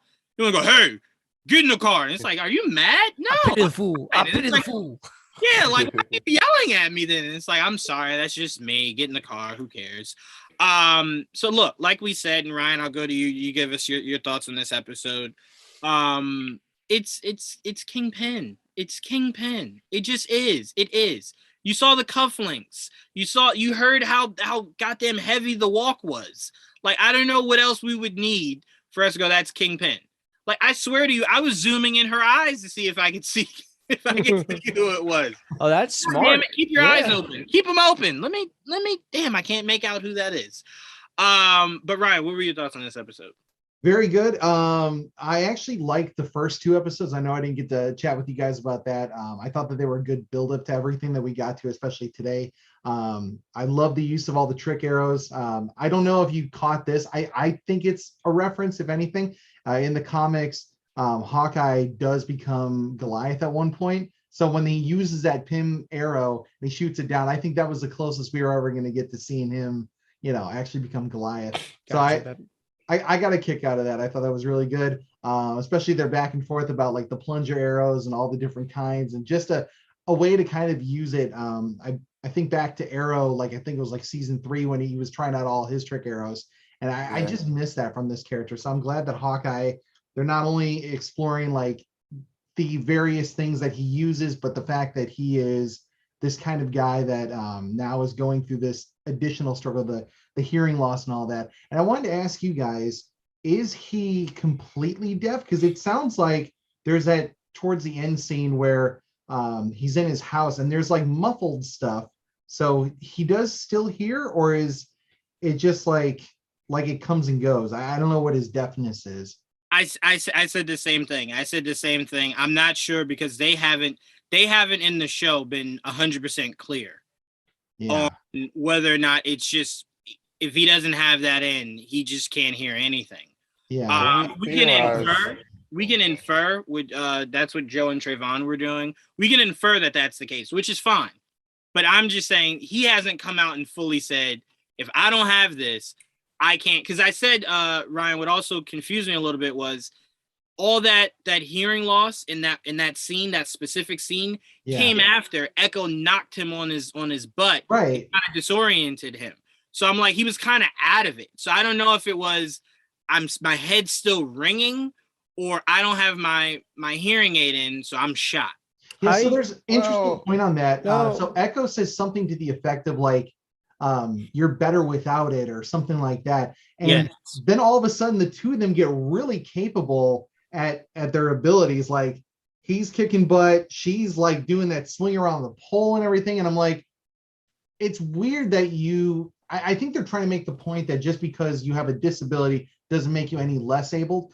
But it's weird that it was almost like they outperformed themselves on a normal basis because he went down. She Echo in the comics, and bravo to Feige and that team for applying it in the show. Yeah, she's almost exactly like Taskmaster. Mm-hmm. Which is why I believe they made the Black Widow version of Taskmaster so fucking horrible. Is because they needed to differentiate Echo from Taskmaster, but her abilities are the same. So Taskmaster in the MCU learn people's moves through tech. Yeah. She just learns it from studying. But that's how Taskmaster is in the actual comics. He just studies. There's no tech that runs numbers through his head. He just watches, studies, and picks it up. So she does the same thing. She studies and picks it up. It's why when she took down that kid in the dojo, she only took him down because she studied how he goes about his takedowns. So she knew how to just be quicker than that other kid, and that's how she was able to do it. So her abilities didn't necessarily enhance. Yeah. She's just always been a really good fighter since she started. So that scene where she sees his trembling fist, and then she knows, like, okay, he's about to act right here, and then she takes him down. I thought that was fantastic. It's a good way to set up. I'm of the mindset too, though, that like I want to see a little bit more. This person has a special ability, not like, oh, I figured it out because I just am smarter than everyone else in the room. It works, don't get me wrong, but like there are occasionally those moments where I want someone to have that super soldier serum, or those kind of like, this is a special ability that this person possesses because of XYZ reason. So I think I kind of missed that, and I know they were trying to do it with Taskmaster, but they didn't really. I mean, it was kind of there, but kind of not. I expected more out of that character. And Echo, it's cool that she does mirror it, but I almost want to see it step up another level. I want her to go up against someone who's a little bit more than a Hawkeye level, and just see how she squares off. Copy him right then and there. We may, but I'm going to be completely honest with you. These are street level characters. Right. I kind of prefer them to stay that way. Like I don't ever need to see Daredevil take on Abomination. Like he doesn't need to prove himself in that respect. Like we understand. Like Daredevil, I want to see like that was my only real gripe with the series, and like I really did love it for what it was. I really just wanted to see like some level of enhanced hearing and all the not so much the Ben Affleck one, but like when they did that effect in the movie where like he can see the world around him through the echo, like that's the kind of thing I want to see out of a character. Just that little extra something, No, that was cool. I think the show, and I applaud Netflix for this. I think because he was the only one without abilities, they were trying to stay as street level as possible. So they were trying to come a little bit away from being so comic booky. So they were trying to make it more so to where he just kind of honed in on his other senses. So you didn't have to really see how he was able to hone. You just understood that he could hone he could hear really well. You know what I'm saying? He could hear They showed it though. Say it again, Joel. They showed it. They showed it like the third season. I think they showed it. It was like the world is on fire. Remember? Oh, that's when he had the Was that after the accident? Like as he was getting back to normal? I just remember him explaining, this is how I see it, and they showed it, and everything looks like it's on fire. That's what it was. I get you. But yeah, I don't need to see that. I don't need to see that often. If he did that once, and that's good to kind of drive home the point of that's how he sees things. But these to me, the mechanics of the character, not again, like somewhere between what you and I said is perfect, but like just something that kind of builds the dynamics of what makes up how this character does what they do. Like whether it's Hawkeye with the deafness and him being able to assess his surroundings, or it's any sort of like super ability that someone has, I want to see the build up to how we got this special thing that they have. I think it just helps add that sense of believability to any character. And so I still like what we've got here. There's no real issues. It's minor gripes to say the least. Also, no, but that's what I appreciate. Oh, no, go ahead, Joe. No, I'm saying I don't think it's really inferring at this point. I really think without the use of the hearing aid, I don't think Hawkeye can hear anything. Okay. Now I understand your point that he gets kind of jarred and what do you call dazed and confused because of the battle with Echo, but he actually gets his earpiece knocked out and she steps on it. And then if you look at the 3 episodes combined, and we said this earlier, the fact that he didn't hear anything in the Rogers play because he turned everything off, he literally can't hear if he turns that hearing aid off. It's not muffled. As an audience, we're going through the motions of what he's going through. We can actually feel what he's going through. He can't hear a thing. So I think it's to the point where that, like I said, the one ear is completely gone.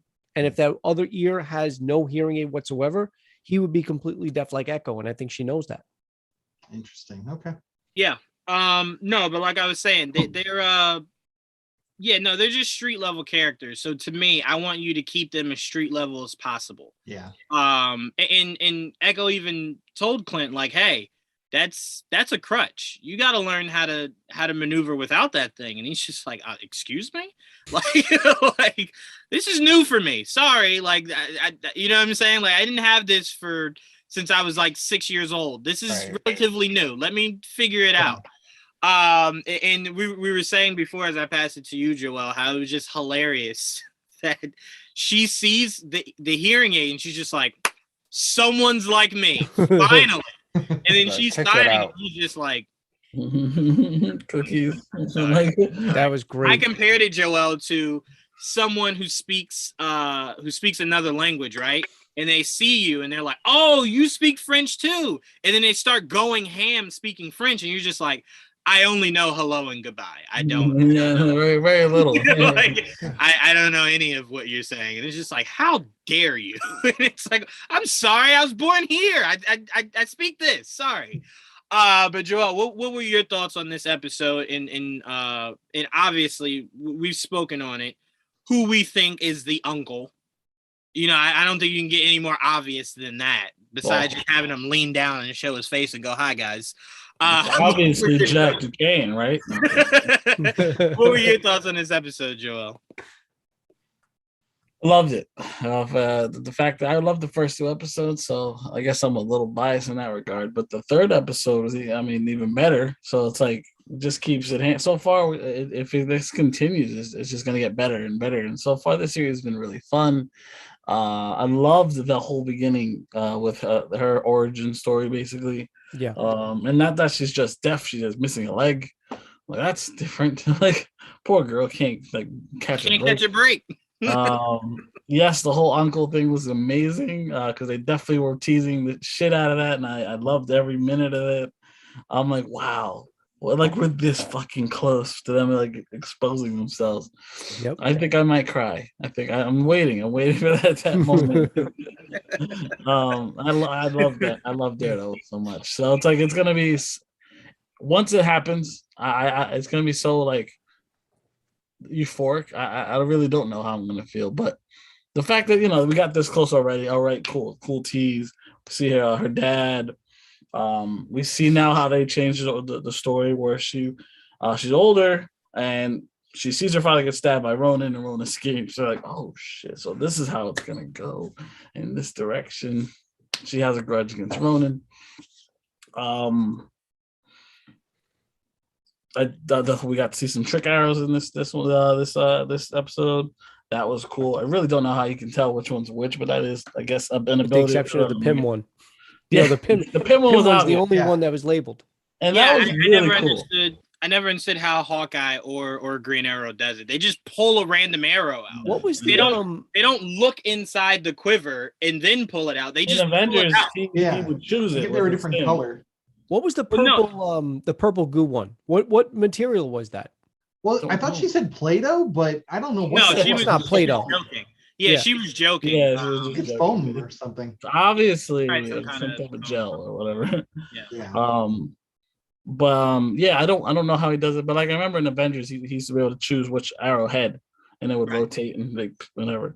That was cool because you never get to see that kind of shit. Mm-hmm. But I don't know if this one had it because obviously this had. Yeah, this was straight out of a quiver. Regular. Right, this is coming straight out of a quiver and shit like that. So and she's like, these are trick arrows. She's like all excited and shit. That was really fun to see different trick arrows. Really cool. I loved how little traffic there was on that bridge. That was awesome.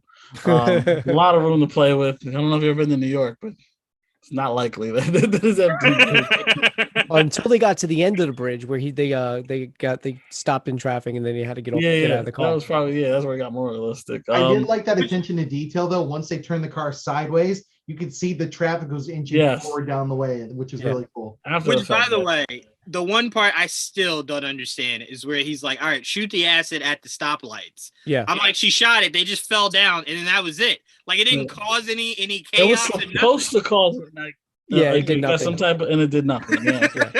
I haven't laughed so hard in my life. She shot it, it landed, and it's just like, it was supposed to cause mayhem. He was expecting a pile up in the intersection. Yeah, I love how realistic the cars were to where they were just like, there's a car chase. I should probably stop driving. So stop. My question was, where was the police and all that? You know? Oh no, the police are never around. They showed up at the last minute. You heard the sirens when they were on the bridge. Yeah.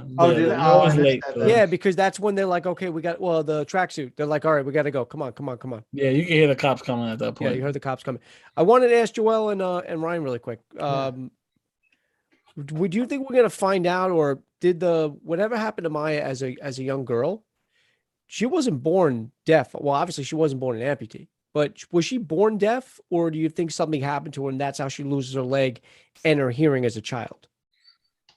I'm not sure about the leg. I would say she was probably born deaf. They might add a layer to her character by saying like, oh, and then this happened as I was getting older or something with her leg. But I think that they want to explore more of that character, and we just saw a glimpse of that. So I'm sure there's something more they're going to reveal as we get down the line here. Because there's how many episodes? What, 6? Three more left, yeah. Oh, wow. Already 3 left.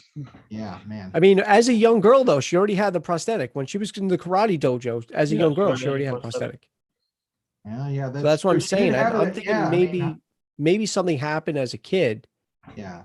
I don't know. I'm wondering how early back you go. I mean, there'd have to be something really crucial in her life. Maybe that's where her uncle gets involved. Like maybe when they show who the uncle is, they show a story about how they're connected a little bit deeper. All right. And Jawan, you said that the dad is credited to be in at least another episode, right? Yeah, at least another 1 or 2 more episodes. So okay, so that's probably where we're gonna get it. Not to mention we're supposed to get what's her name? Yelena. Yeah, Yelena. Yeah. Well, IMDb says 4 episodes. That ain't happening. I think Yelena's probably episode. I think Yelena's probably episode 6 because I don't see Echo staying a villain for the whole next 3 episodes. I think my money's on 5. I want to be on record. My money's on 5.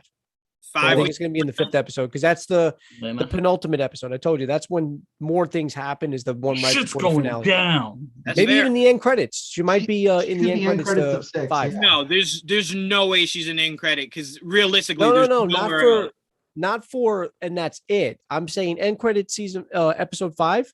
Oh, okay, and then episode 6. Okay, I got you. I'm just more so curious because Hawkeye infiltrating that little garage there, right? Mm-hmm. Now he looked like he was hunting down some major level guys in Endgame. Fat man. Right? well, in Endgame he looked like he was just hunting down some major players. So it's like that was just a hideout of the Tracksuit Mafia. So like, did he think he was gonna find the head of the Tracksuit Mafia there?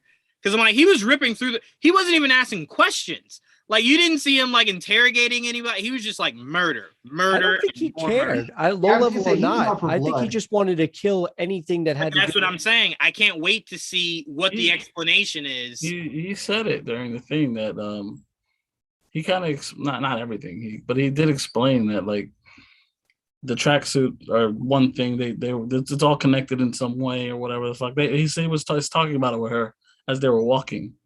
I don't know if you remember that. Oh, no, yeah, where he was saying there's someone at the top. He just could never find out who it was. He didn't get a chance to get that high. Right. Yeah, but I just mean when he was running through them, it's like it looked like he wasn't trying to investigate. He was trying to murder. You know the reason why, though. The reason, and I think we're going to find out sooner or later, but I think the reason why he was never able to find out is because they're shielded. Fisk and everybody else is shielded by Kate's mom, the bishop, whatever the security, Eleanor. Bishop security. I think I think that's why the whole Sloan thing comes in. I think that's the shell company. And then, like I said, it doesn't have to be the name I said earlier. What was it, Walker Sloan or something like that? But I think that was just a nod in the comics. I think Sloan Limited is a shell company, and Kate's mom, Eleanor, is shielding them. That's fair. That's I've got two things that I really want to quickly bring up, if you don't mind. So first of all, I've heard a theory. Me and my buddies were talking about this, that Swordsman, because we know Swordsman's in this, right? Yeah. Okay. That he could be the one that's connected to her, to Echo. That could be the uncle, which I hadn't thought about it that way. I don't think it's going to go that way. I think we're all pretty much of that same. That's what Listener Jim was saying. Well, not after. So what? Listener Jim, who's watching us live now, he did say that a while ago. But to me, it's clearly it's not the case, because they showed who the uncle is. He's a big guy. That's not the swordsman. We've seen Jack. So unless Jack said, "Hey, I gotta slim down, man. I've been hitting too many burgers. Let me slim that on down." Because I'm wondering when he's going to step his game up a little bit, because he's just like, I mean, he's there, and he had that great fencing scene in episode 2. But I was expecting him to like start inching his way up into the narrative of the story, and I don't know. He kind of felt like he took a backseat in episode. I'm not saying we're not going to get anything from him, Ryan. I wouldn't be surprised if he was just literally there to take our focus off of Eleanor. I don't even think we're going to get anything out of him. The end. Well, also, no, he's at the end. Also, I don't think there's anything, because here's my point. For the characters in the story, yes, there's all this mystery. For us as the viewers, there is no mystery. We know exactly who Eleanor is. We know exactly who Jack is. Yeah. There is nothing that we go, oh, we don't know yet who's really. We know who the major players are. Now it's just seeing how it all falls into place. Right. Well, so I think Jack. Go ahead. I'm sorry. We don't know how much Eleanor knows. Eleanor is acting very naive about a lot of this. She's like, well, I think that's here's the thing. Business. Vera Farmiga in a lot of her roles plays I don't really know, but she 100% knows what's going on. I think it had something to do with her killing her husband. I think she's well into the know of things. Oh yeah. I think Jack is who doesn't know everything that he should know. I think Jack is probably more so on the out. That's what I'm saying. He's kind of just like, you think so? He's just like, you crazy as hell. Like, what? Like, he's definitely hiding something, though. I'll give him that. I knew he was crazy, but that crazy? That's why they ended together. But I did want to say, I think we will see Jack get his moment versus Clint at some point. But I don't think he's a big enough player that he's going to have like this big, huge scene. I think clearly that's being set up for whatever Echo's going to be doing, whatever Yelena's going to be doing at some point. And I think the fact that they gave us a peek at Kingpin. We're gonna see him in full totality before the end of this season. Do you see full Jack face, suiting up? talking, everything? Say it again. Do you see Jack suiting up at any point? Well, I'll say this. I was part of the press conference, the Q&A press conference that they did, and he was asked about will he be wearing a suit. Yeah. And he kind of just said, I have no idea what you're talking about. Suit? My character wears a suit? So that should let you know everything you need to know. Because they definitely teased Hawkeye's, different versions. They even said the black suit, which I think might have been a nod to. There was one suit that he had, I think it was back in the 90s, where he basically, it didn't have the cap on, but like the rest of his body was like kind of the classic Hawkeye, but it was black with like, those like 90s armbands and things and all that. Wait, are you talking about what Kate drew? Yeah, well then Kate drew the purple design basically. Yeah, she drew the purple design. And if you saw the cosplay fight or whatever, there was a guy who was dressed up as Hawkeye. Like that. Right. I see what you're saying. Yeah. It looked not so great. But then she says, well, how about if you went with just like an all black thing? And I don't know if that was a nod to, he had this suit where, again, like no helmet, but like it was the kind of more classic look, but it was in black with like purple and I think there were like silver armbands and things like that. So here's the funny thing about her drawing up different looks for Clint. I think she doesn't understand that when Clint's done, he's done. Yeah. Like when he gets this finished, he's done. He wants to go back to being dead. Trayvon, stop. He does not have to die. He can just telling you. I thought the same thing, Trayvon, but I don't know. I don't know if they're gonna go that I'm route. making it home. I'll be there. I'm telling you right now, he said deep that, down, like, you guys just want to even the score with Black Widow. That's no, really no. I'm not one of those people that don't like Hawkeye because of Black Widow. That was her choice. Yeah, exactly. I just think it was her choice, said, or it was her saying, "I'm going to tell people who Ronan is." And he said, "Bitch, you got to die." It's just him. It's him promising to his daughter. To me, once he said that, I was like, "Oh, he's not making it home." The first episode when he said that to her, I was like, "Oh, he's not making it." But no, I took that more so as it's going to be even sweeter when he gets to actually make it home. Yeah. When they're sitting at home and they're just like, I don't know what kind of show you think you're watching, Trayvon. Trayvon, look at it like this. Look at it like this. This is Disney. They didn't show people dying in that truck, even though they should have. That's Disney. Clint ain't dying. Yeah. Clint's not. In fact, correct me if I'm wrong. I actually thought they did, but I think I read somewhere that the people that Hawkeye hits with the arrows in point blank range in the KB, they don't die.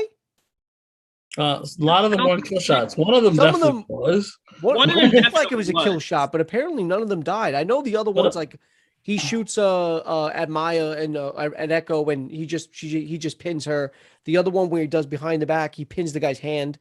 So I know there were some that weren't. But I thought there was a couple that was point blank. I was definitely counting. One of them looked like a kill shot, but not all of them. I'm going to be completely honest. The most violent the Avengers have ever been was the opening to Age of Ultron. Right, but those were in the distance, and that was or Black Widow on pavement dead, or that.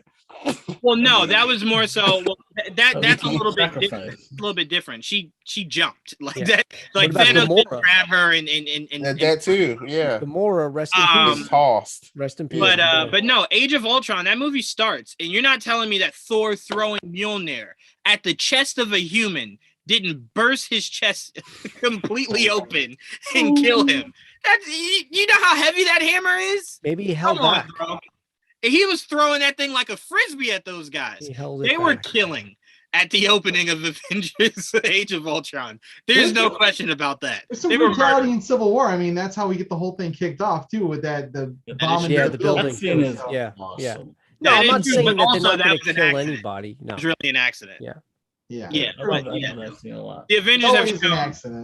The Avengers have shown that they don't try to. But they don't mind killing. That's not what they look to do, but they'll murder. They're not like Batman that kills everybody, Watch your mouth. He does not kill people. Shout out to he kills everyone. Shout out to Christian. Listener Jim asked before we get out of here. So who was the guy Ronan killed right before Natasha showed up to bring him back in Endgame? He seemed to be he was the head of the Yakuza. He was the head of the Yakuza. That was his last kill before going back. So real quick, that one other thing I was going to say was we're pretty much of the same mind. It's going to be Kingpin.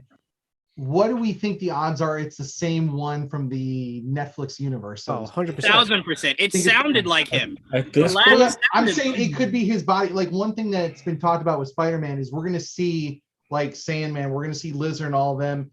And some of them could exist, like even Doc Ock and them, because we saw them die at the end of their movies, so to speak. Them coming back, they could be of a different universe that looks and sounds very similar, played by the same actor, but might not actually be them. Do you think that there's any chance of that? No, because Kingpin existed in that same universe. They talked about the attack on New York, like a lot. The thing is, will those Netflix shows, will all of it remain canon? No, that's my point. I don't. What I said was, Joel, because Joe and Trayvon were talking about that. To me, canon is if it's the same character in the same actor, right? The same actor in the same character. To me, that itself is what's canon. Now, Agents of S.H.I.E.L.D. What about Coulson and Agents of S.H.I.E.L.D.? Agents of S.H.I.E.L.D. isn't canon. No. Okay, so here's the difference. It's not canon. He's canon to the MCU. What Feige is saying is all the stories that they gave you that I haven't even gotten to yet, none of that shit's canon. Like, don't worry about any of that. That doesn't exist. I thought Feige always said that he didn't care for anything that was outside of the MCU, Netflix included. That's exactly 100%. Yeah, Netflix included. So that's why 100%. bring back several like handpick. All right, Charlie Cox, Vincent D'Onofrio, Kristen Ritter from Jessica Jones, little bits here and there, but change everything else that happened. It's when he got control. Okay. No, go ahead, Trayvon. I'm sorry. I was just saying when he got control, that's why everything started getting canceled. That's what, like with the Runaways, like everything just started like, oh, nothing, 100%. None of that. That's because they were touching on subjects that Feige wanted to get to. Mm-hmm. Did not want to have to rush things to acclimate everything. I feel like using the meme with the guy that says aliens instead of aliens, I would say variants. It's just like that. Feige very much is of the mindset of I like to be in control of how we get to A, B, C, and D. I don't want to bring in X-Men and then instead of explaining a natural story, I'm just continuing on a story that already exists. I want to create my own story, which is why I said it's a good chance that Feige looks at that cast and just goes, maybe some I could pluck, but there's a very good chance that he just goes, none of you motherfuckers will be back. Jennifer Lawrence 100% wants to come back, right? None of them, except Ryan Reynolds is coming back. But no one except things though to go like, oh well, I'm gonna take 5 out of 20 characters and plop them in, and all of a sudden you start to see other people populate around them, and you're like, well, what about those guys? Because I'm familiar with those people. Doesn't that become more complicated? Wouldn't it be easier to be like, these are all variants from a different universe? And nope, and I'm going to tell you why would you want that though? I feel like Netflix shows are the easiest to do that with though. I feel like Netflix, if they do it with Netflix shows, it's fine. I don't think that affects anything. Mm-hmm. Now the other stuff, like the Agents of S.H.I.E.L.D., the Inhuman stuff they did in there, like all that stuff, then that'd be a problem. But the Netflix shows I feel like works. And look, some of them were good. Some of the Inhumans were good in Agents of S.H.I.E.L.D. I'm not going to sit here and say that. Some of them were good. Ken was awesome in that. I'm blanking on his name. Quake. I love Quake. No, not Quake. Quake was good though.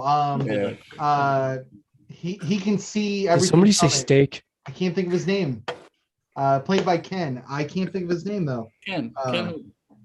The one he was the Spike character in X-Men 3. But I know what you're talking about. Yeah. Sopranos too. I use his character all the time in Marvel Future Fight. Can't think of his name though.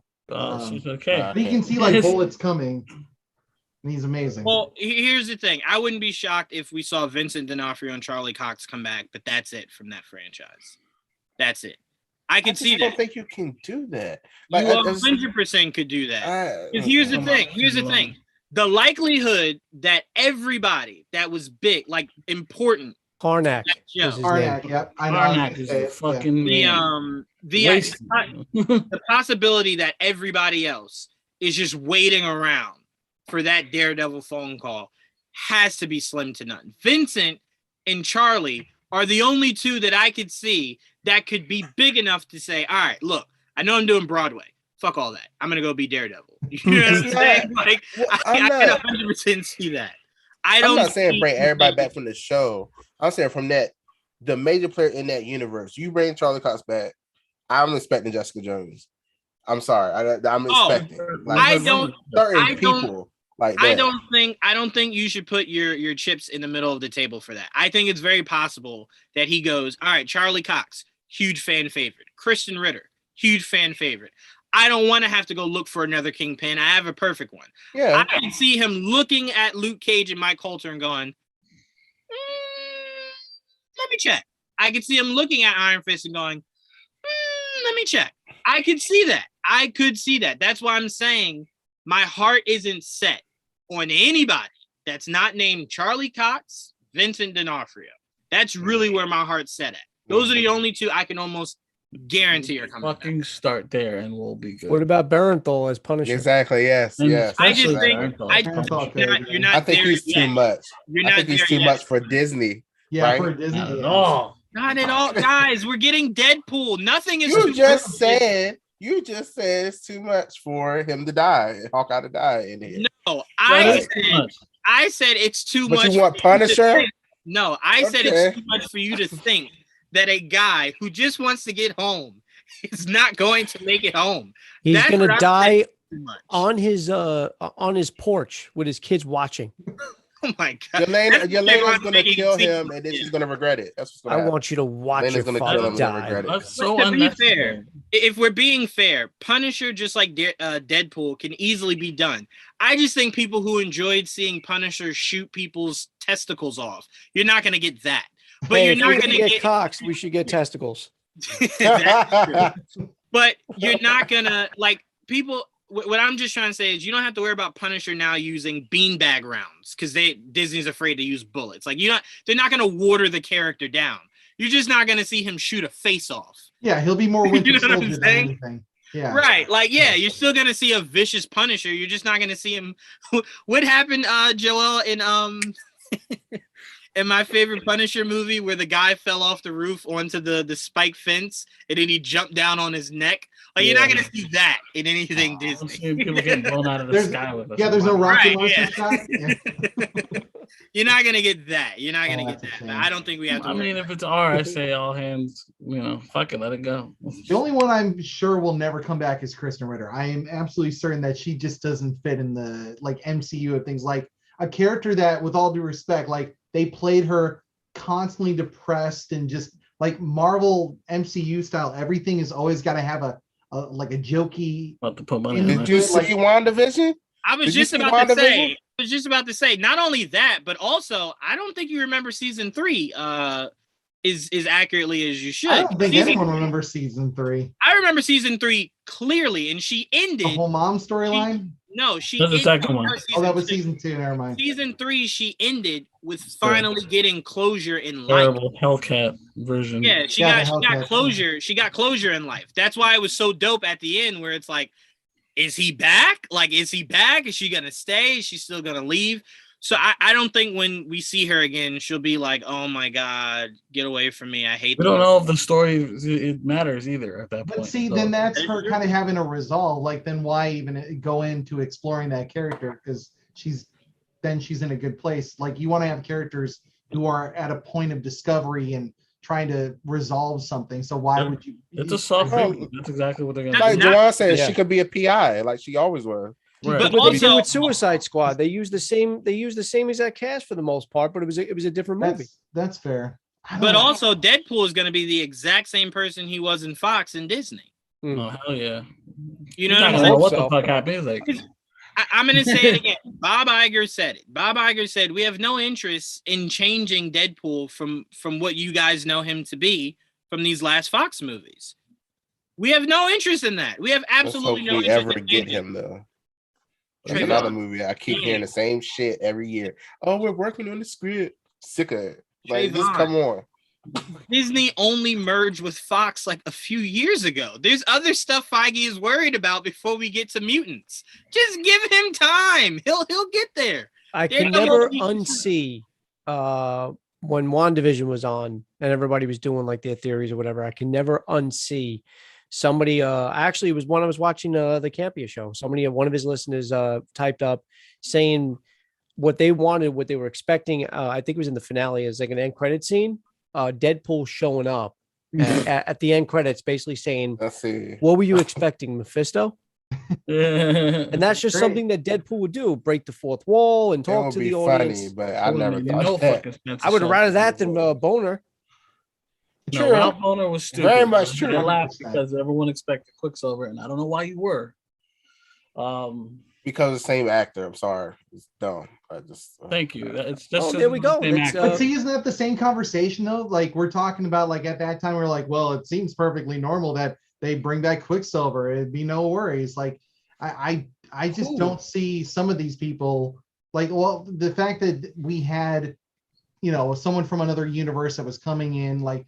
I just don't see all of these people coming back. Like, I don't think comes back. We aren't going to get all of them back. Yeah. We're not, but I only accepted the idea that he could be Quicksilver because I thought the whole premise was this was all to mess with Wanda. So I thought you were going to keep him as Quicksilver, and then when she gets out of the haze, he's gone because he's dead. He's dead. Yeah. You know what I'm saying? But like I said, awesome. Right. So I'm like, I never thought you would start Mutants with Quicksilver and Wanda. I never thought that. But I didn't think they were going to go, oh, no, he's just a guy named Ralph Boner. I still think it's more to that.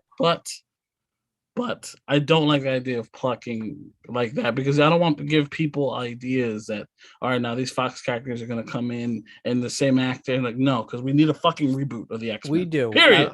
Joel, I'm 100% with you. But we do. It's kind of open to do it, though. That's reboot them all. No, Joe. Reboot everybody. Hugh Jackman, and then that's it.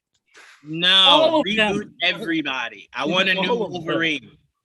But to get to this last thing before we get out of here, another reason why I really do think it is Vincent D'Onofrio, because if Feige is bringing in Kingpin and it's not Vincent D'Onofrio, I do think he would go bigger.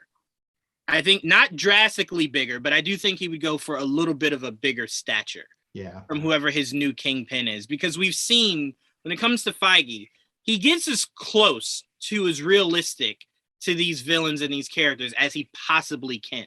Right. So Vincent D'Onofrio worked perfectly for Netflix. You didn't need the humorously large, massive Kingpin. Spider-Verse, like Spider-Verse, right. But in the MCU, where he can interact with Spider-Man and whatnot, a little bit bigger would be cool to see. You know, because again, we saw what's his name, God rest his soul, who Michael was Clark Kingpin. Duncan. Yes, that is Kingpin. Yeah, and that was his actual body. So that let me ask you this then, Joanne, because I honestly have no, and that's just because I'm not really thinking about it. If you had to do like a fan cast, who would you pick to be an MCU version of somebody that big? It's hard. It's hard to think. I have no idea. I still don't think you could ever duplicate that body. Michael Clark Duncan. You have to get someone like the size of what Batista was in WWF or WWE, like mid 2000, like 2008 Batista or whatever. Here's the thing. What worked with Michael Clark Duncan? What worked with Michael Clark Duncan is he was just naturally that big and a very gifted actor. Oh yeah. Usually in today's world, you can find one and usually not the other.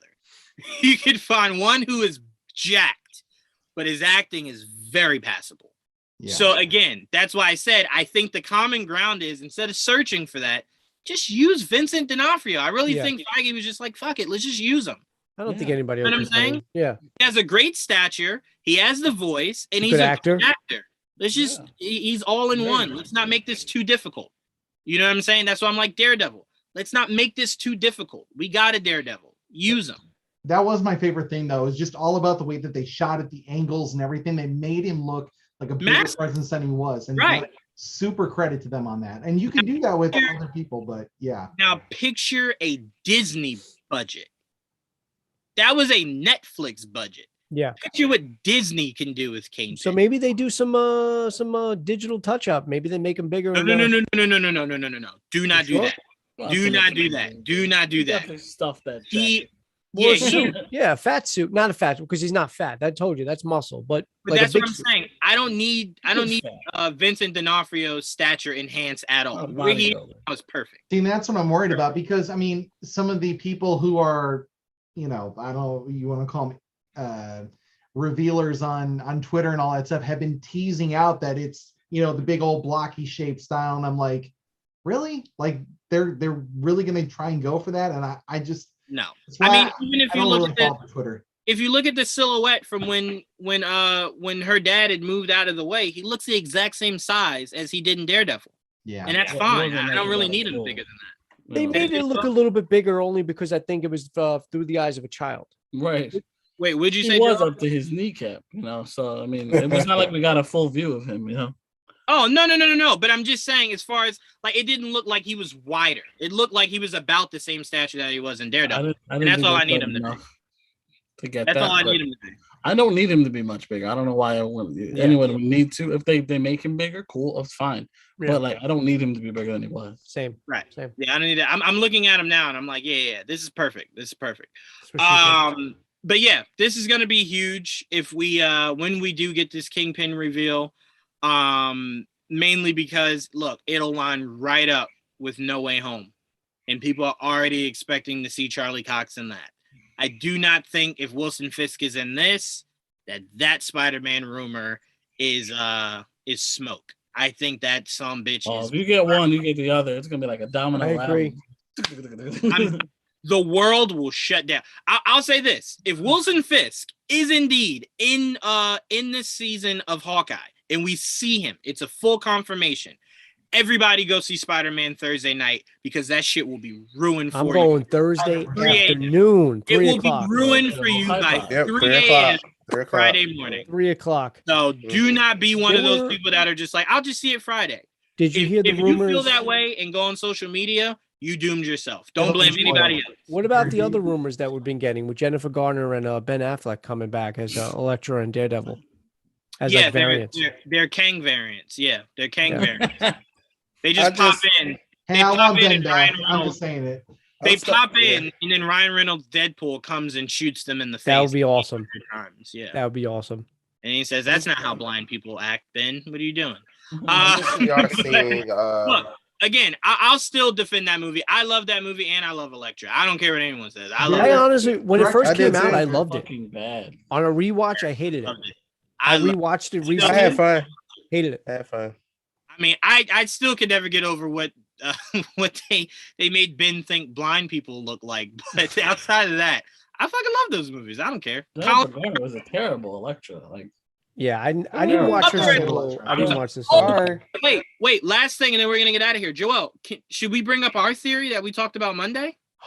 Yeah. What's going on? On a possible villain that we could see down the road for Kate Bishop.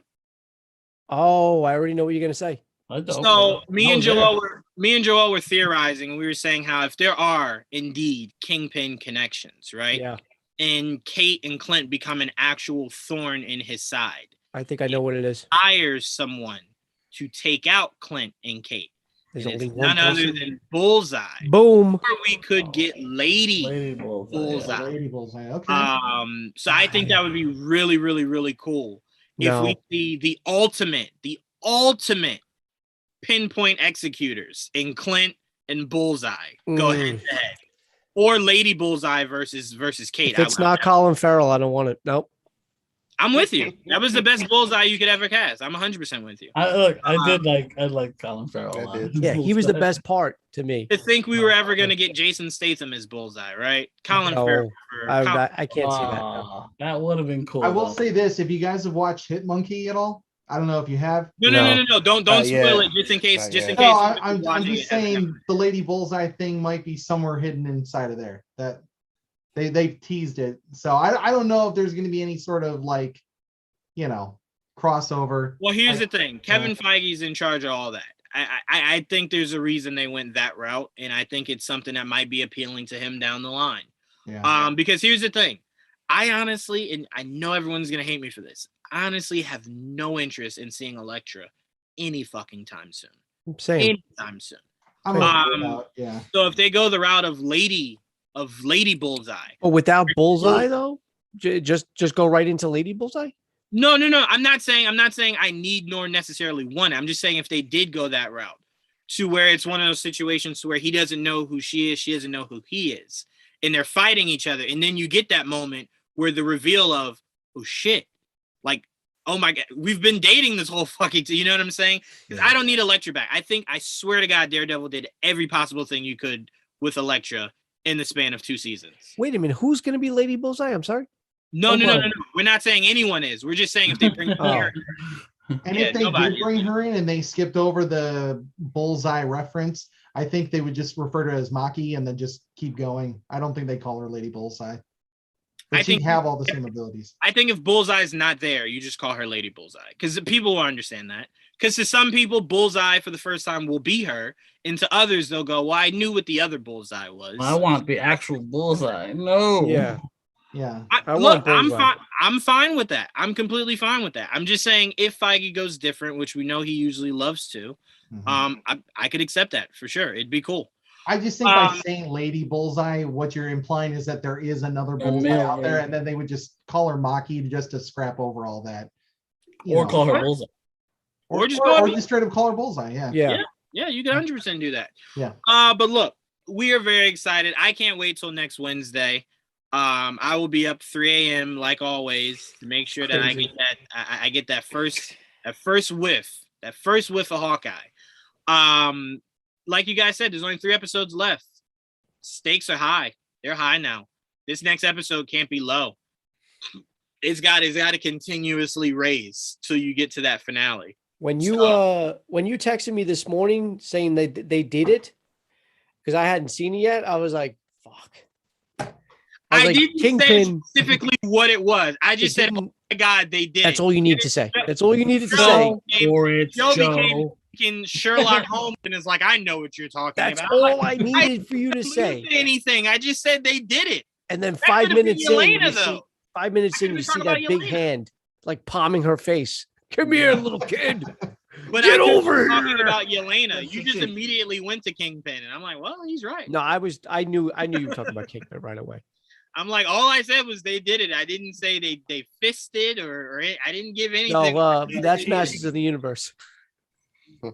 Yeah, goodness gracious. All right, so we enjoyed this episode. We can't wait to see more from Echo. We can't wait to see more from Clint and Kate. And I just can't wait to see what Eleanor's been up to, just so Kate can go, I fucking knew you killed Dad. I knew you did it. I fucking knew it. Oh yeah. Because I swear they're gonna have that moment. And I'm telling you, it'll blow my mind if her dad comes out of nowhere and he's just like, alive this whole time, bitch. Yeah, gotcha. Say sorry to your mother. Do you think we're going to get anything? Do you think there's any relevance? I think I asked you that on my show, Joanne. I'm going to ask you guys just one last time. Is there any relevance to that watch? We don't know. We don't know yet. Has to be something, but we don't know what it is. I can't. Make sure we saw it. That's why I'm telling you, I paused it. I watched that scene before I watched the full episode 5 times before I let the rest of the episode play. Because I was looking to see if he was wearing the watch. If whoever that uncle is. Fisk, you mean? I got you. Yeah. Right. I was looking to see like maybe there's some kind of significance there. No, just the cufflinks. That's it. No watch. And I'm like, yeah, maybe it's meant to mean nothing. Maybe it's meant to mean, maybe it's just like, hey, let's just steal that watch. I don't know. Who knows? But it's just a random thing. You see the whole Ronin outfit, the sword, and you're just like, nah, I want that watch. I want that watch. A Triceratops too. The Triceratops head. Yeah, that's how it started. What the fuck? Like what the? Yeah. What is this? So that was weird, but we're very excited to see where they go from here. Yes. They've done a great job with this show. A great freaking job. They really have. They did. Job. Me and Joel said we're already dreading the fact that we have no idea what the next show will be. We have no idea. Rumor has it that it might be Moon Knight, like you were saying. Right, yeah, because from what I was hearing, or She-Hulk, one of those, right? Because they're done. No, they were saying She-Hulk might come after because She-Hulk needs more time for VFX and stuff. Still filming, I believe, too. Okay, so. Right. So Moon Knight is more. Everything is very much practical. You don't really need a whole bunch of VFX for shorter. In there. And it's shorter, yeah. So hopefully it's Moon Knight and we get it in March. If I can get Moon Knight and Batman in the same month, y'all have to make sure I'm still alive, bro. Man, I don't think I'll be able to handle that month. I don't think I'll be able to handle it. Do we know when Miss Marvel's dropping? Because that was part of the announcement. Yeah, it's gonna be either June or July. Oh, really? Okay. Yeah, they pushed it for some strange reason. I don't know why. I don't know. They finished filming and everything? It's been That's what I thought. Yeah, been done. That's why I was so confused. Mad she's a mutant now. I was Trayvon, stop that. I was so confused when they only gave us a teaser. I'm like, a teaser for Miss Marvel? How do you not have a full-length trailer? Right. That's only one of those that are done. It's scary. So, but Trayvon, let that go. I know you keep trying to make that. She is a mutant. Did you not see her walk on disc? Okay, all right. That doesn't make her a mutant. What? She's a mutant now. She's not a human. She's not a human. I tell you, they're not gonna do it. You don't want her to be Inhuman, but she's not gonna be. She's gonna be an Inhuman. Hawkeye's gonna die, and this girl's not. Okay. Yeah, your takes, Trayvon. You're over. She's all right, when he dies, I don't know what's going on there. It looks like it to me, yeah. But no, see what? Yeah. But what gives you that? What gives you that? She's gonna be just like Monica, just like Carol. Tell you. But Monica and Carol aren't mutants. Yes, they are. Yes, they are. That's how they did.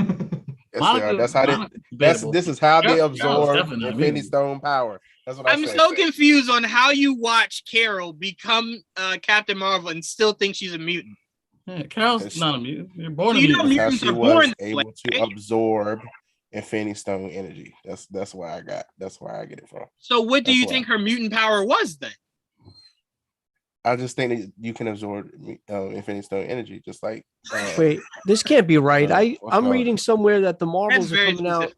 in February of 23. Thank you. That's what I thought I had heard too. What are you asking me? The The Marvels. Marvel. Yeah, the Yeah, Marvels. they moved the Why did I movie. just say He's it like asking that? about Ms. Marvel. Yeah, they moved the movie. They moved the movie. Oh, that's the Marvel yeah. moved to We're February. talking about Miss Marvel the series. Okay. The Marvels is Yeah, the it's the movie. movie. That Summer comes. of 2022. I see it. Yeah. Yeah. See it. Yeah. I got it confused. No problem. Stop But yelling at me. But yeah, if we are to assume there is a mutant in the MCU right now, there's only one, and it's Wanda. That's it. There's no other mutants right now. Stop trying to make people mutants, Trayvon, before we get the actual mutants. What's the definition of Mephisto? Is he a mutant? Okay. All right. So we'll see you guys next Magic. week He's on an magic. awesome episode of. I was going to say Much Ado About Nothing. You have seriously just thrown me completely off with that joke. On an all-new episode of Marvel Cinematic Review. I want to give a huge shout out to Tia. She wasn't feeling well. She wanted to get on here and talk nothing but Daredevil possibilities. And she Hawkeye texted dying, me. like Trayvon. Right. She texted me, and as soon as she saw the episode, she just was like, I'm not gonna get myself hyped because if I do, that means John Bernthal's coming back and Charlie's coming back. Yeah. One thing at a time. Like, one at a time, Tia. One at a time. Those blocks can fall that way, but one at a time. So so I want us to send all of our love to Tia so that she feels better. She gets better in a hurry. And she will be back next week, especially if they show Wilson Fisk next week. If they show Wilson Fisk next week, believe Tia is going to come on here and only want to talk about Wilson Fisk. She will not acknowledge anything else from the episode. But Tia, 8 people that Wilson Fisk, Juwan. That's it. That's all I saw, and I stopped. But no, we love Tia, and we can't wait to see how Hawkeye shapes out and see what she thinks next week. But thank you guys for tuning in. You guys in the comment section, listener Jim, Christian, everybody, you've been great. Even a guy named Just Your Average Joe in the comment section was awesome. So shouts out to that guy. He's not the same guy that we have here on the screen. That's just coincidence. Somebody just stole my name? Yes, and it was me. That's my burner account. Just in case I say something foul, it goes to Joe. But thank you guys, and thank you, Joe, Ryan, Joel, and Trayvon. This was awesome. We got a whole bunch of stuff coming in the next 2 weeks, so strap up. Not on, in case that's your thing, but strap up. Strap on. Get ready for all this Marvel goodness coming our way. But till next